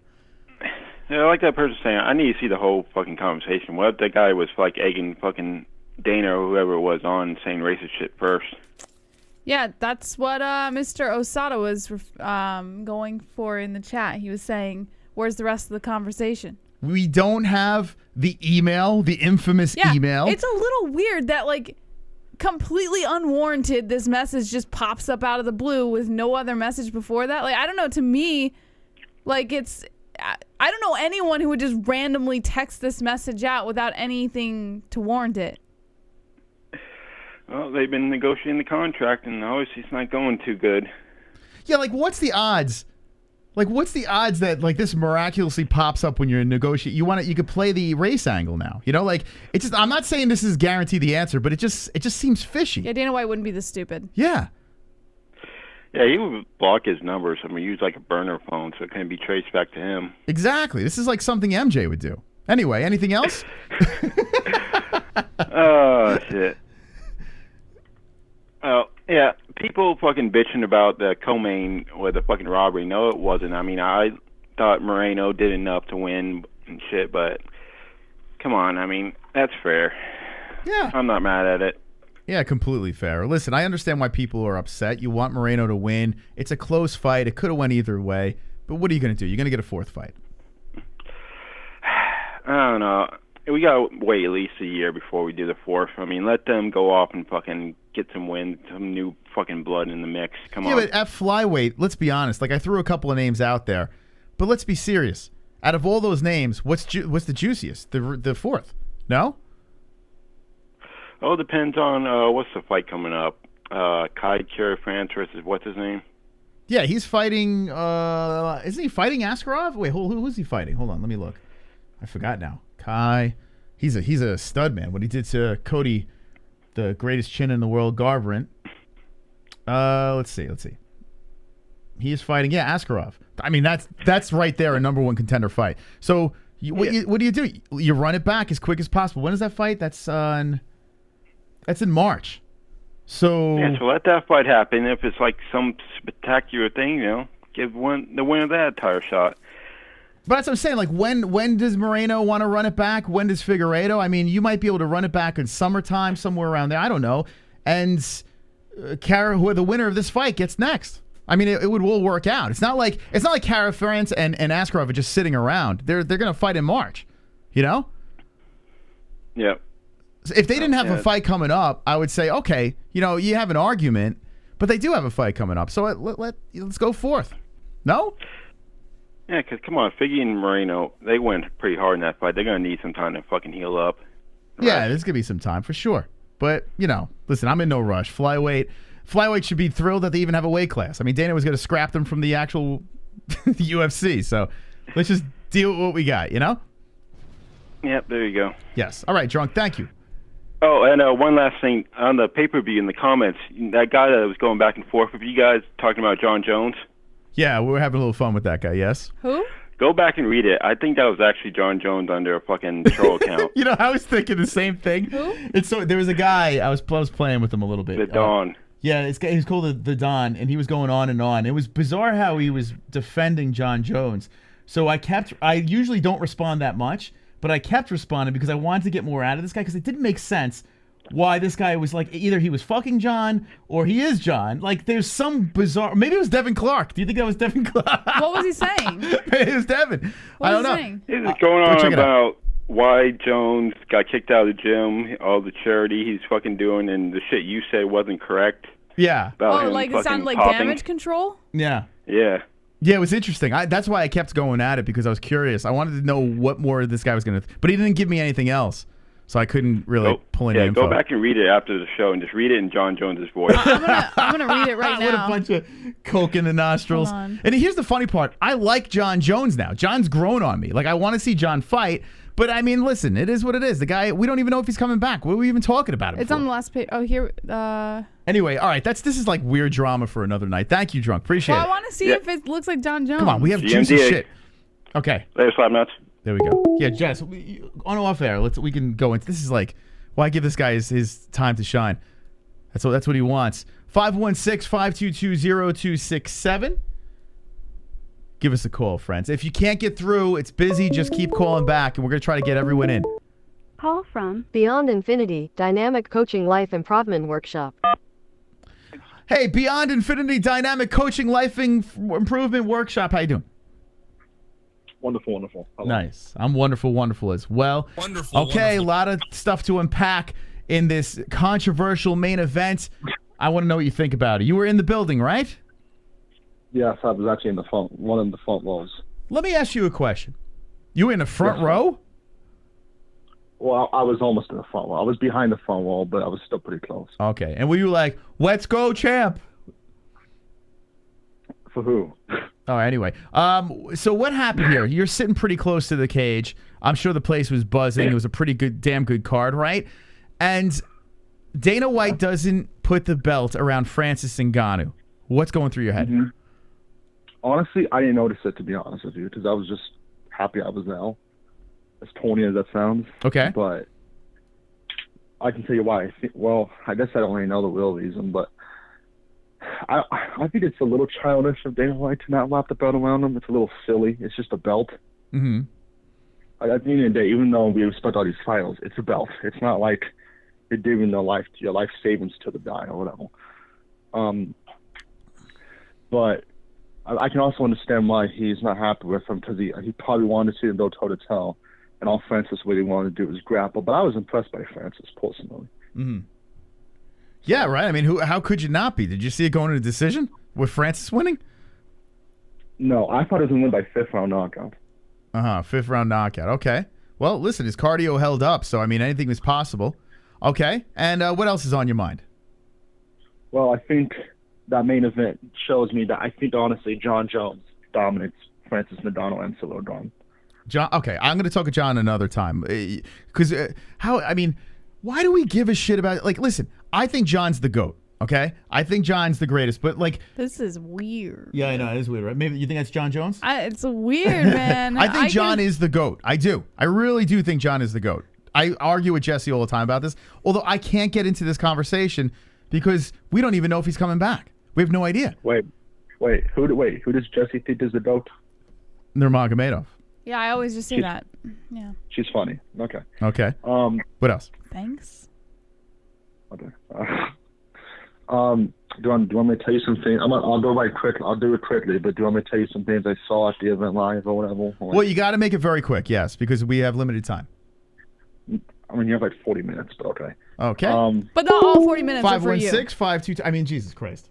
That's a little selfish. I mean, you got a speech impediment. I mean, come on. We're trying to be patient here, but Jesus. I love you, Bodie, but you got to get to, you just got to, when you call, you just got to rattle it out, man. I want to hear what you got to say, but when you get a little, get out of it. 516-522. I mean, there are people trying to call in. I see the things off the charts right now. Call from Sonosi. Hey, Sonosi, how you doing, bud? Doing well. Wonderful, wonderful. All right, what do we got? Let's see. First off, holy shit with Francis. Right? The fight, I'm referring to, not the drama. Everybody's talking about the drama. Yeah, I mean, listen, I said even talking about the breakdown gives me chills. This fight will be stuck in my head forever. I think that slam has to be in the top 5 slams of all time in MMA. Right? Yeah, oh, Randleman's God. slam is still number 1. I would put his like number 3 right after like Matt Hughes. That's the kind of vibes I got when I saw that slam. It's like, how do you not KO that man? See, now that's what I want to hear from Brody. I want to hear him talk about what was the buzz in the building when he fucking body slams Ciryl Gane. I mean, that must have been nuts, right? You know what was even more nuts? I know someone that put at least $50 down for him to do a submission. I had to think, oh my God, you're gonna be a rich motherfucker if he actually submits him. He was getting a submission at one point, and then he kind of stopped. Yeah, I mean, listen, anything is possible in that fight. That was just a jaw-dropping performance by Francis. It really was. Exactly. It's like But you know what? It goes to show now people have more to fear from him.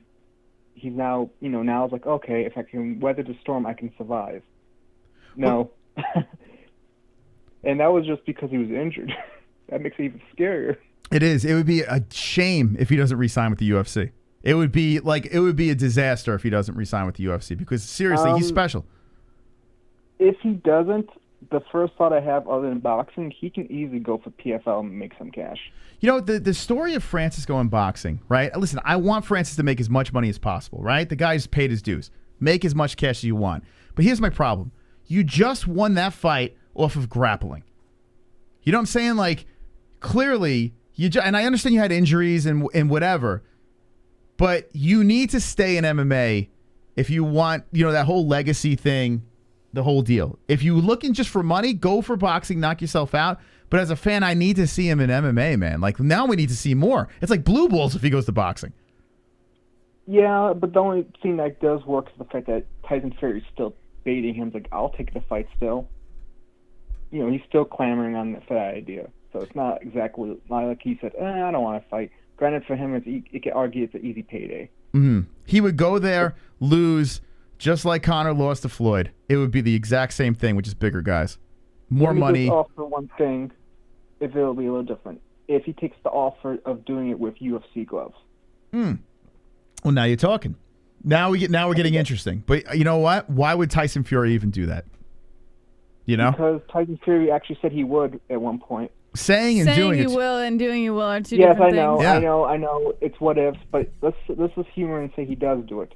That makes the fight a little bit more even. Francis is using gloves he used to. They're fighting with Tyson Fury's ball of the game being boxing rules. I think it makes it a more even fight in some ways. Mm-hmm. It's still obviously in Fury's favor in many ways, but it gives Francis a little bit more. Listen, I would rather see it in MMA gloves. Not happening. It's not happening. No. It won't happen, but if it does. Yeah. What is always fun. And what if I hit the lottery? That'd be nice too, right? Yeah. Oh, exactly. The Bills almost hit the lottery, but, bad things. Okay. All right. Well, Sanosi, anything else? Yeah. Yeah, just one last thing in just a couple seconds, just offer a thought. I wouldn't be surprised if Jake Paul did it. I'm just saying. If Jake Paul did it. All right. That's an interesting angle right there. I don't think Jake Paul's going to waste his time doing that. Well, okay. I'm going to dabble. All right. I'm going to entertain that. All right. Thank you, Sanosi. Appreciate it. Yep. Peace. Okay. Listen. I stopped the clock instead. Let me entertain this before I jump back into the phone lines. There's the number over there. Just keep on hitting redial. We're going to try to get to everyone. I'm going to stop the clock for 1 second because I'm going to babble here. Not impossible. And let me tell you why. I checked out now that you guys said it was Jake Paul. Hold on. I am not saying their team did it, but you have the Warlock who used to work for the UFC. We're going to sue you because you spoke to the Warlock. The Warlock has everyone's numbers. Why wouldn't he fucking plant a seed like this? Why not? If he is think about this. It is not impossible. In fact, it makes complete sense. Not saying Jake Paul did it. The fucking Warlock, who did shitty on their pay-per-views, who has been getting slammed by Dana White. If you don't know what we're talking about, listen. All right. Not Dana White. The fucking Warlock. Here is the text that came in anonymous. Well, not anonymous because it had an actual phone number that they put out. This guy was high up. He was like one of the top guys in the UFC. If you don't know who we're talking about, hold on. What the hell is this guy's name? You have the story, right? What is that guy's name in the emails? They didn't want him talking to him? I just X'd out of it. I don't have the story anymore. Hold on. Let me see if I can find it. I'll start the clock in a second. I tell you what. That piggybacks off of the theory that I had before and kind of fills in gaps. Not a terrible thought. I can actually entertain that. Now, I'm not saying that's what happened, but my God. It would be genius. And so a guy... What were you asking for? What was that guy's name that they want to sue Ngannou? The UFC said they were going to... Or according to them, they were going to sue Ngannou. About... Markel Martin? No, that's the manager. It says Ngannou revealed that the promotion sent his manager, Markel Martin, an email on their way to the Honda Center threatening a lawsuit. The reason for an alleged conversation Martin had with Jake Paul's manager, Nakisa Baidarian. That's it. How you spell it? Nakisa. Nakisa. Right there. There we go. All right, so this guy. All right. Here's the smoking gun right here, Jess. It's the Warlock. We're like detectives. This guy over here who manages Jake Paul, you see him next to Jake in a lot of the scenarios in Showtime. They've been going back and forth. Dana White's been throwing some shade at him. Jake Paul's been going after Dana White. I mean, the guy used to work for the UFC. Dana White called him an accountant, and he clearly was not an accountant. I mean, we are definitely going down this rabbit hole, but this is not impossible.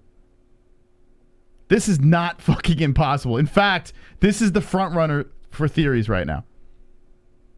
516-522-0267. Give us a call. We have quite the interesting stories tonight. Now, we're tackling a subject that we could be burning bridges. That's what I'm saying. Like, we could be burning every fucking bridge, but listen, I'm not saying these people did it, but we got to throw it out there because that's what we do Call here. from NH to accept. The Knitter. Hello, Chris. Hello, Jesse. What's up, Ann? All right, The Ann. Knitter. What do you think, kid? I think, that was what a fight. Whoever thought Francis would win by decision, like what are you saying? I was just like, couldn't believe it. I was just watching that going, oh my God, is this really happening? Right? And the takedowns and everything. It was just, I was just totally blown away. I was just like, wow, is this the same guy? I'm sorry, I hit the wrong button. And hold on a second, someone came in. Jesse, relax. You don't have to call me or anyone stupid for having an opinion. I don't even think the text is real. It's your white guilt that makes you so hostile about this. And Moslol, I love racist jokes too. Some people call that racist. Okay. Thank you, Kainoto. I appreciate that. But you didn't address the fact that I said, please go out to a black man and say that exact line and see what happens. Jess, would you like to counter? You guys are so racist. Okay. Oh my goodness. I mean, Jesus Christ. So, Ann, I'm sorry, you were talking about the main event? Yeah, I was talking about the main event.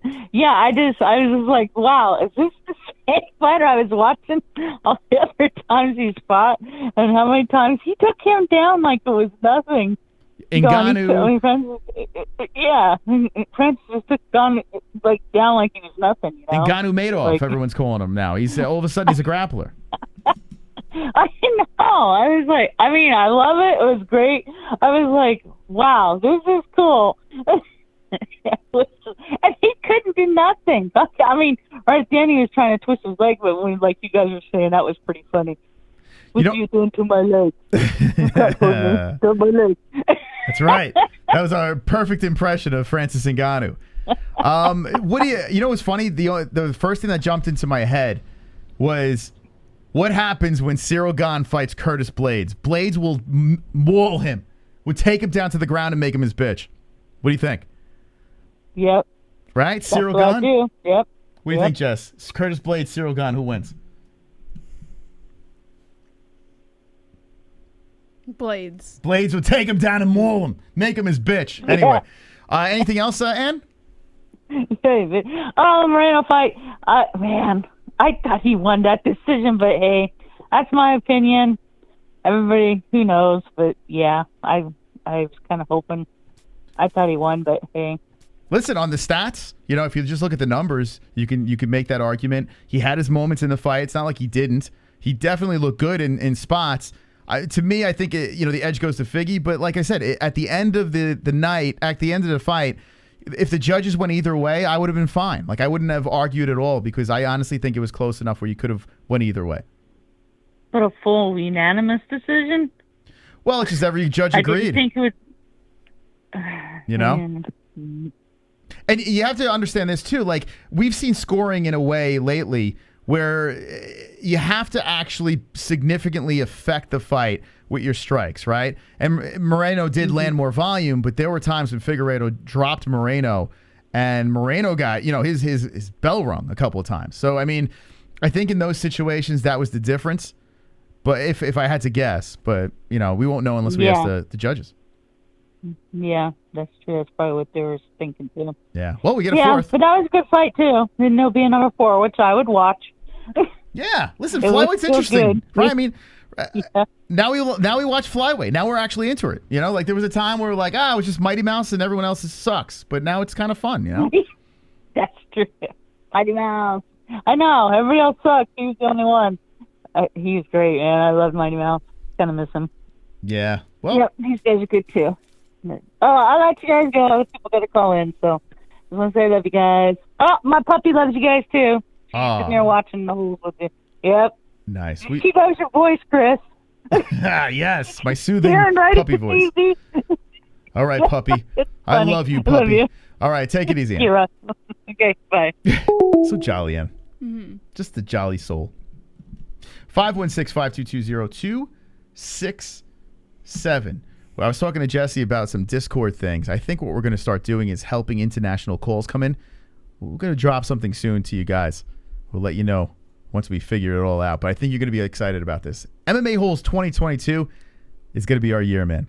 Every year is our year. I mean, we kill it every year, but this year is going to be on fire. 516-522-0267. Call from Manny C. Manny C, welcome to the MMA-Holes Live. How's it going, Moss and JBM? We're wonderful. Wonderful. That's fantastic. Hey, you know what? I was looking at that message.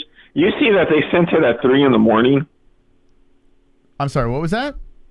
The message, if you look at the text, it says it was sent at 3:01 in the morning. What's the date on it? Let me see. It says today, 3:01 in the morning. So this is Vegas time, right? Well, they get up super early, don't they? Like the team gets up really early on fight day and stuff. Jesse, this is after the fight. Yeah. No, it says after tonight. Yeah, after the fight.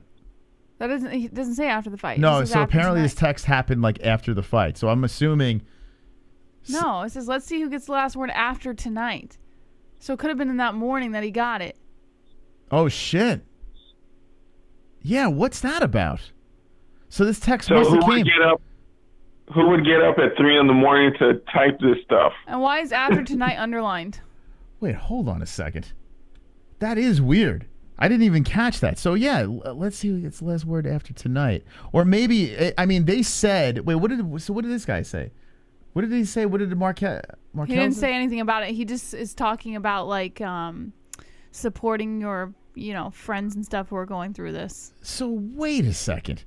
So what's the story? See, this is another thing. Like, so what's the real story? I don't know. 3 a.m. is the perfect time to send a racist text, actually. Yeah, I mean, if you're going to send it 3 a.m. is the time That's next level racism because you can be racist during the day, at night, but the real racist is at 3 a.m. in the morning. That's some hardcore hate. That is. Different level of racism where you wake up, had a racist dream, and had to go text a racist text. Yeah, it doesn't add up, man. All this stuff doesn't add up. Listen, This is some like 12-year-old kid with nothing to do, probably from a foreign country, It and could just be. Loves UFC. Yeah, but here's what we need to see. We need to see this email that has the UFC, says it's from the Well, UFC. if they're threatening lawsuit, we're never going to see that email until after everything's resolved. Yeah, because none of this is like real information, valid information, unless they leak the number and we all It's call. all word of mouth. Strange. Well, one last thing. When ARIEL HELWANI on his show said that when he got let go by ESPN, he got a random text from that area code in Vegas, basically laughing at him, like we got you out or something like that. Yeah, and during I guarantee you it was a troll as well. That's what I'm saying. Some troll. I was saying earlier, like these guys, these fighters, people get their hands on their fucking phone numbers and their managers' phone numbers all the time. Like it is crazy how accessible these fighters' numbers are. So I'm saying, like, I mean, look at Justin Jr., for example. That kid gets his hands on fighters' numbers in 2 seconds. Who? Justin Jr. Who is that? That little fucking dweeb. I don't know. Anyways, it's just easy to do. So I'm kind of with you. I think some fucking retard decided to run around, get his hands on Ngannou's manager's number, however he did it, and is just sending out stupid fucking text messages. And it would explain why ARIEL Helwani probably got a message as well. Yeah, ARIEL got a message at the end of the show. Never said what it was. It's like, bro. And he said it was kind of in that little wheelhouse of what was going on. So it's like, what? You can't get that message and not say anything. Like, what the fuck? Yeah. You know? So, it's, I don't know, some weird stuff. It's some nerd hacker, I'm telling you. Could be. Who's just trying to stir crap. Because when you have Dana White money, if I'm Dana White and I hate you, Moss, and I got to do contract negotiations, I ain't going to talk to you. I ain't going to say a word. I have the lawyers to talk for me, right? Mm-hmm. That do all my bidding. I don't have to deal with you. So there's no way that he's going to be texting at 3 a.m, you know? And to insinuate that, it's disingenuous. This guy's a fraud, and so, you know, Ngannou's not a good dude. I can just he's a money hungry dude. Wait a well, not according to Francis. He's willing to lose $7 million on this deal that could go wrong. No, he said he's lost $7 million. That was the quote. He said he's lost throughout his career. Also was, and let me pull it up for you. There was also another quote that said, hold on. I got the rainbow wheel. Wait, hold on a second. While you're pulling that up, though, you think he's a money hungry? I mean, let's be serious. He got paid $600K, which is, I mean, a lot of money for us. But in this world, you're the heavyweight champ. I mean, I'm not usually the fighter pay guy that goes rah-rah for this, but in this situation, I mean, he kind of does have a point that he should make a little bit more, no? I mean, yeah, you deserve more money, but you know, when you sign a contract, you know, Yes. they usually get you for what, like 5-6 fights, right? But like he says, you know, it's kind of like when you're an NBA player that signed a contract and is like, hey, no, I'm not going to play LeBron James today. I want more money because we get more views. It's like, no, you signed a contract. You fight it out. And then once you get a new one, do it for more money if you won, right? Yes. But these guys sign these long contracts and then want to start negotiating after they just won. So Yeah. it's like they don't know how business works. Yes. Because they don't know how business works. And then they get these moron, these moron representatives that don't know how the fight game works. They're used to making contracts for a little small regional and then think that the UFC is just going to pay them whatever they want. Yeah, we've said this a million times on the show. Don't sign the contract if you don't think it's fair. We've said it like over and over again. So I agree with you on that. Yeah, and no one's forcing them to fight. The UFC's not going to make like, hey, we're going to make you fight. You better fight these fights. No, you don't have to fight. And if you don't want to sign, you think it's not enough, go do something else. Yes. I mean, quit fighting, you know? Yes, I agree. And he sat when he was on ARIEL today and was talking about there should be some flexibility with the contracts. No, it's not how business works. No. So I'm with you on that. That I am with you on.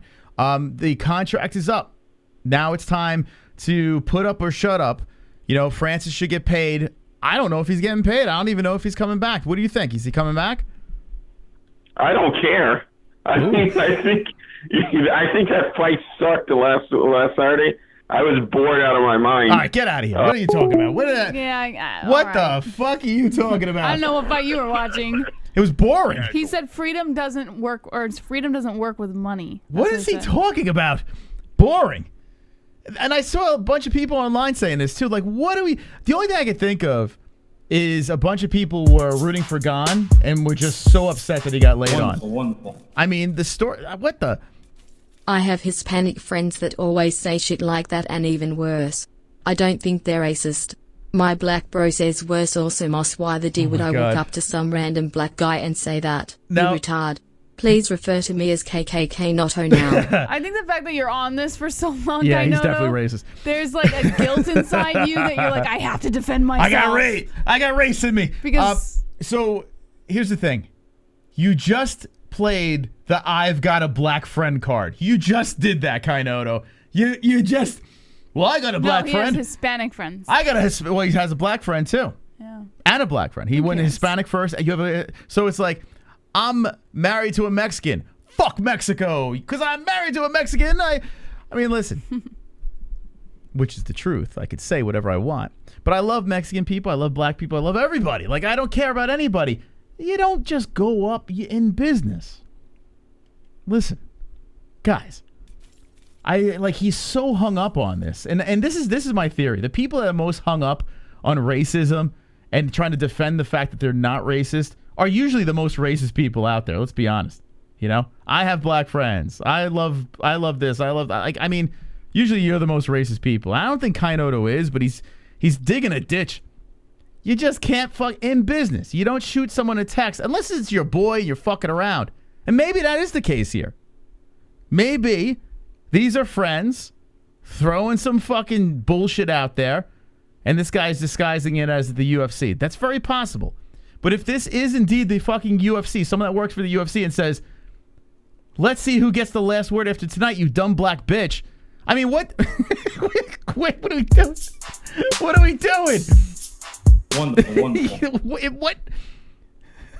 I love you guys, but you guys have very vacuous takes when it comes to fighter pay. We know because of the class action lawsuit they are making 16% of UFC profits. If UFC fighters are actually contractors, their contracts should be less restrictive. Guys. Listen to me. The UFC's been around since what?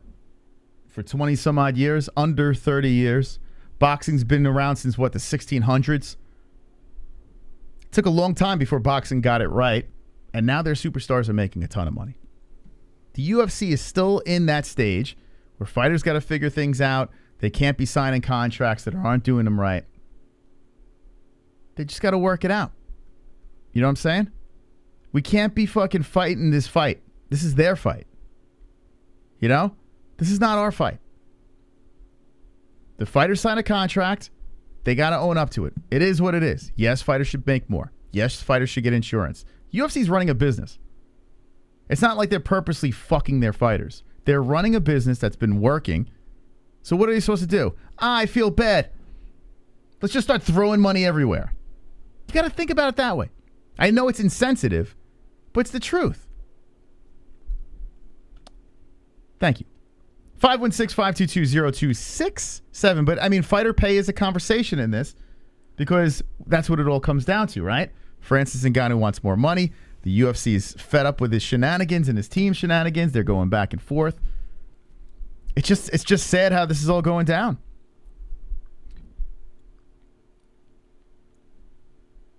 There's the graphic. All right, give us a call. Let's see what happens in the chat. What are you guys saying in the chat? Oh, hold on. We got a donation coming in. KK Noto, is that what it is? Yeah, there it is. KKK Noto. Here's why there's a chance it's Dana. He always mistakes 2 with 2. My Asian friend just pointed that out to me. I'm currently texting my Russian friend who has a good theory too. Mm-hmm. Why you... That's probably not Kainoto now, right? I'm assuming that's someone else. Is someone trolling Kainoto? I'm not... How dare you call him your Russian friend? I think you are incredibly racist. 516-522. I'm sorry I cut that caller off. But, listen, you guys donate. I mean, that's how we survive. 516-522-0267. If you call back. We want to get everyone in. Thank you guys for the donations. Hey, thanks for the likes. Keep smashing that like button. At 250 likes, we hit our goalie goal. 250 likes. So everyone smash the like button, share the video, subscribe to the channel if you're not subscribed. Of course you are subscribed. So anyway, we're discussing UFC 270, the events that happened. There was a lot of shit that happened. A lot of finishes in the first round. Belts going in different directions. Call from Eric. Hey, Eric. Welcome to the MMA-Holes. What's on your mind, buddy? How you doing, Moss? We're wonderful. Wonderful. Yeah, I was calling in. I thought boxing fans were the worst in the world, but MMA fans have got to be the worst. I mean, I love the sport, but I'm like a real fan. But when you get the casuals involved, the ones saying that a fight like that was boring, that fight was great. That's one of the best heavyweight fights probably ever. You know, it's just the fans need to do a lot of catching up. You know what I mean? They're just worse than boxing fans. They are. They really are.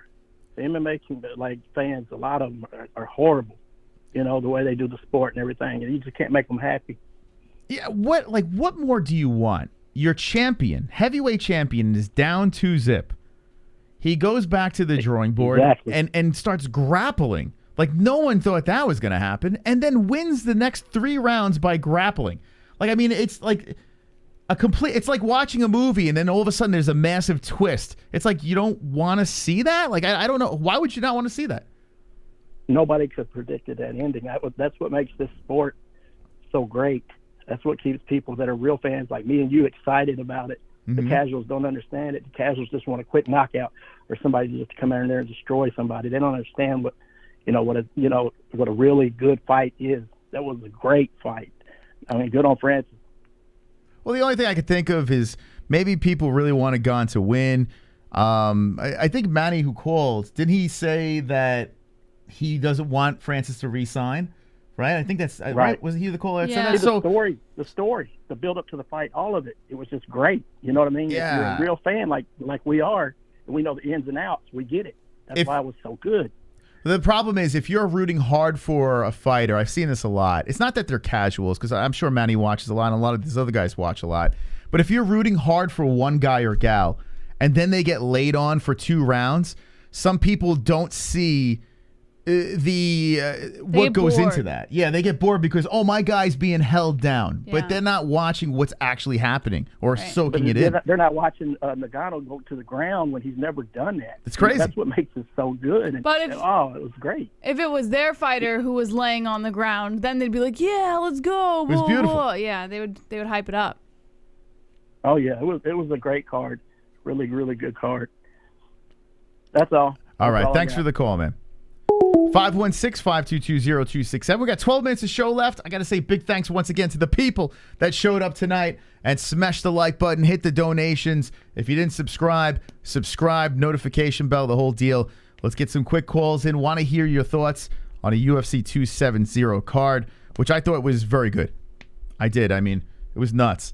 In our Pick'em League, I picked Gane by a decision. I didn't think there was any way Ngannou could win by a decision. But on my bookie, we got paid, mofo. We got paid over a terrible slap. We are up, man. $216 on our my bookie. We are in the plus. Call from Making Magic. To accept, press 1. To send a voicemail, press 2. Hey, Making Magic. Welcome to the MMA-Holes. What's on your mind? Oh my gosh, is this really happening? No. Am I really talking to Mystic, Mox, and Jess? Oh yeah, baby. You're here. What's up, you guys? I've tried to call in like so many different times just to say what up. Let's go, baby. All right, what's on your mind? Shit, man. I'm going blank now. You put me on the spot. I can't believe I got through. Oh my gosh. What are you wearing? What do you have on right now? What kind of pants you wearing, bud? Dude, I'm at work, so I'm wearing my security guard clothes. Oh, keeping the place safe over there? You sound like you're high as a kite. What are you protected? Oh, my God. Actually, there is a medical farm not too far from here, but no, that's not what, yeah. All right. Okay. All right, I won't tell you, boss, that you're high as a kite right now. So what's going on? What's on your mind? No, dude, I'm just like, can't believe I'm talking to you guys.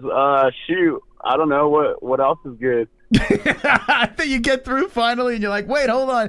All right, I'm getting sleep now. Oh my God. All right, what time do you get out of work? I love you guys, and you guys are the best. And I hope you guys don't think I'm a troll because I don't know. I've said some like trolly stuff in the past. I comment too much and stuff. But who are you in the chat? Making Magic Fishing. Oh, Making Magic Fishing. Oh shit, yeah, okay, I remember you. Oh, you're all right. All right, well, right on. And hopefully I get through another time. My mind's going blank now, you guys. It's all good, man. Fumbling all it's all over, weed. You guys are awesome. You too, really man. love you guys. All right, be good. Make him. Yeah, he's actually a. How dare you, Making Magic? You've offended me, and I hope you never call back. He's such a troll. What is he protecting right now? What kind of security is he doing? He sounds like he's high as a kite. Maybe that's just how he sounds. Nice guy though. 516-522-0267. Call the show, baby. Call the show. We want to hear your beautiful voices. OGs, new Gs, old Gs. Just call up. We have limited time, so we'll try to make it as quick as possible. Want to talk about, your thoughts, UFC 270. Whether you want to talk about the missing Dana White, you want to talk about Ngannou utilizing the ground game, Figueiredo with the some of the fights that happened on the undercard. Anything else that sticks out in your mind, Jess, that you would like to chat about? We didn't speak about anything else on the card. No, I mean, I think we pretty much hit the right points, Moss. What do you think about the stripper getting the win? Yeah, she's in the headlines a lot today, but not surprising because this is a predominantly male audience. So. Yeah, I tell you what though, maybe I'm crazy. I like her. I think like she's bubbly. You know what I'm saying? Like there's something about her. Well, you have to be, Moss, when you're coming out of that line of She's work. not a stripper anymore though, and I got to say like I don't think she's like drop dead gorgeous or anything like that. You know, she's all right. But I like the fact that she came back. She got the submission. She jumped in Joe Rogan's arms. Everyone's talking about her now. You know, good for her. And good for this other girl, too. The Jasmine girl. I don't know. How do you say her last name? I can't. Jasuda Vicious? Jasuda Vicious. Sounds like a wrestler, like a WWE wrestler. She looks pretty good, too. So we got two. I mean, a lot of this guy over here, Michael Morales. I was like, throw him at KHAMZAT. This guy was really good, man. I came off this card. You got Saeed Nurmagomedov, another Nurmagomedov that looks like a freaking animal. Beautiful stuff. Beautiful stuff. All right, 516-522-0267. You got 7 minutes to call up the most wonderful, wonderful show on the internet, the MMA-Holes. Wonderful, wonderful. We got almost 200 on the likes. 200 on the likes over here. We're getting very close to that, so we need 250. I think we could do it with 271 watching. I think we can pull it off. So hit the like if you did not do so yet. What's going on in that live chat? What are you doing out there? Jasmine fanned over Rogan. Then that Greek chick absolutely creamed over Joe. Morales only got paid like $10K. LOL. Kainoto is saying strippers are dirty. Says no nonsense. Jacob P says Misha Tate is where it's at. Guido and Espedo says I knew that BC swag would do it to ya and make you paranoid and sleepy. Jonathan Wilberding says she hasn't been a stripper for weeks. All right. Well, here, you know what? Since the phone lines have died down, let's just rattle through the stories and get the fook out of here. How's that sound? My computer just died. It died, so plug it in. So... Well, you got your phone? All right, here, we'll just read it up over here. Fook Dana strippers have have best couches, says the Marab on the couch. What? Oh, I get it. I get what he's doing. Okay, so we got the results. Nothing over here. We basically dove into that. You can skip all that. Will John Jones be the next? No, you can skip this one too. We already talked about it. I'm good with this. John Jones be the next title challenger for the heavyweight championship? Yeah, I mean, listen, we need to know he's definitely coming back. Give us an approximate date, some idea. I can't jump on it yet. It's like with Conor too. Like I need to know when Conor's back before we can go head first into the Conor situation. I love both guys, but come on. Usman was really proud of Ngannou, saying we're seeing the evolution of heavyweights. I don't know where Usman's going to stand if Ngannou doesn't re-sign his contract, but for what he saw on Saturday night, he was pretty proud of him. I tell you what, Usman in the corner, the Aliyev guys in the corner working out well. Kamaru Usman's got a good future there. I mean, he just steps in. You know, he's in the background whispering in the ears of Ngannou, and all the cornermen played a good part. Ngannou was able to rally back, and it was just a good story for all. Good stuff here. What do you think about Kamaru Usman in the corner? The grappling of Ngannou. Mm-hmm. How about this? Usman started knocking people out, and now Ngannou's wrestling. Like, what's going on here? What, did you ever think you'd see that day? Is that weird? No. Right? Usman is knocking fools out, and although he did go to distance with Covington, but still his striking is getting better, and then Ngannou's just wrestling. It's like, what? Yeah. I like it, Moss. I like it a lot. What's up with Big Head over here? What do we got? Florian gave his understanding of why he's no longer on UFC broadcast. I didn't get a chance to read into it, but I guess he's no longer on UFC broadcast. He hasn't been on there. I know, but now I guess like it's come out why he understands he's not Kenny on the Florian, broadcast. listen, I'm going to be honest with you. You did what? UFC Tonight. You're a very knowledgeable guy, former UFC fighter, the whole deal. But look at you, bro. I mean, come on. What do you mean? Joe Rogan looks worse than he does. Come on. This guy looks like Ben Stiller. It looks like every feature on Ben Stiller just grew. You know? What? You know, if Ben Stiller had elephantitis of the nose, ears, head. If we're speaking in terms of looks like a Ben Stiller bobblehead. A lookable person to have on screen, I would choose Kenny Florian over Joe Rogan. You should say Anthony Smith, and then I would say, okay, over you got Anthony me. Smith. Come on. I can't get. Listen, I got a big head over here. You don't see me on the UFC. You know what I'm saying? It's not that big. Well, thank God. It's big. Aw, super chat. But fucking Kenny Florian, I can't even look at the guy. Thank you, gentlemen. Nothing. By the way, so on I appreciate that donation. Very nice of you. I was watching. This popped up. Sean O'Malley's coach, the ginger guy. What the hell's his name? Guy with the glasses. I can't remember his name. He's in Arizona. His YouTube channel popped up on my recommended. So I'm like, let me go down this rabbit hole. I forgot. Sean O'Malley's coach was on that Bellator show with the Jackson Wink, Greg Jackson, the greatest of all time. I forgot that guy. There was a Bellator show that was actually really good. Had Shamrock on it. I can't remember who the other guy was. I'm drawing a blank. Super chat. Yo, gentlemen, what up with the super chat? Appreciate that. Does anyone remember the show on Bellator? Anyway, Sean O'Malley's coach was on that show. He actually competed on it. It was like their version of The Ultimate Fighter. But it was cool because you would watch the fights and in real time, Fight Master, thank you. I think it was on Spike TV. I really liked that show. It was on Spike TV and you had the coaches, like top tier coaches. You heard them talking about what's going on in the fight. So it was kind of like they were doing a fight companion while the fights are going on, and then they have teams and stuff like that. It was really cool. Tim is his name. It was really good. Like, how did that show Fight Masturbator? By the way, Ryan Bader made a masturbator joke, and I'm very proud of him for doing that since I was the one I called him masturbator too. So, you know, he embraces his name. He's fighting this Saturday. Pillow fighting. Bellator, which is in Arizona, but Caleb Harris is fighting for the belt in bare knuckle this Saturday. We got some Saturday night. There's going to be a lot of stuff on. I don't know what we're going to be able to react to. There's just so much shit, but I know for a fact that Caleb Harris is going to be in the mix, fighting for the Bellator championship belt. Very excited about that. All right, anyway, got on a little tangent here. Okay, so Kenny Florian. Here's the stripper. What about her? We already talked about it. She quit stripping to focus full-time on MMA. And then, obviously, she won her UFC 270 debut, so it must be working out for her. Good for her. Good story. The UFC released a new UFC 271 promo featuring Adesanya and Whitaker. If you haven't checked it out, I would highly suggest you head over to the UFC's YouTube channel. It's pretty cool. It's pretty cool. I'm into that fight. I am. I want to see what Whitaker can bring. Oh, you want to talk about posters real quick? Did you see this one? Look at this one. What do you think about that? Does Sean Strickland not look like Glover Teixeira in drag? Did Anthony write that caption or did you? I wrote it. Oh Why? My God. Why? Why? I'm not allowed to write that? You don't think so? Glover Teixeira in drag? You don't see it? I tagged Sean, but he didn't respond. I think he was insulted. What is this? What the hell is going on with Sean Strickland's face in this picture? Like, they did him wrong. What do you see when you see this, Jesse? I don't know. Sean Strickland. He looks like Sean Strickland? Yeah.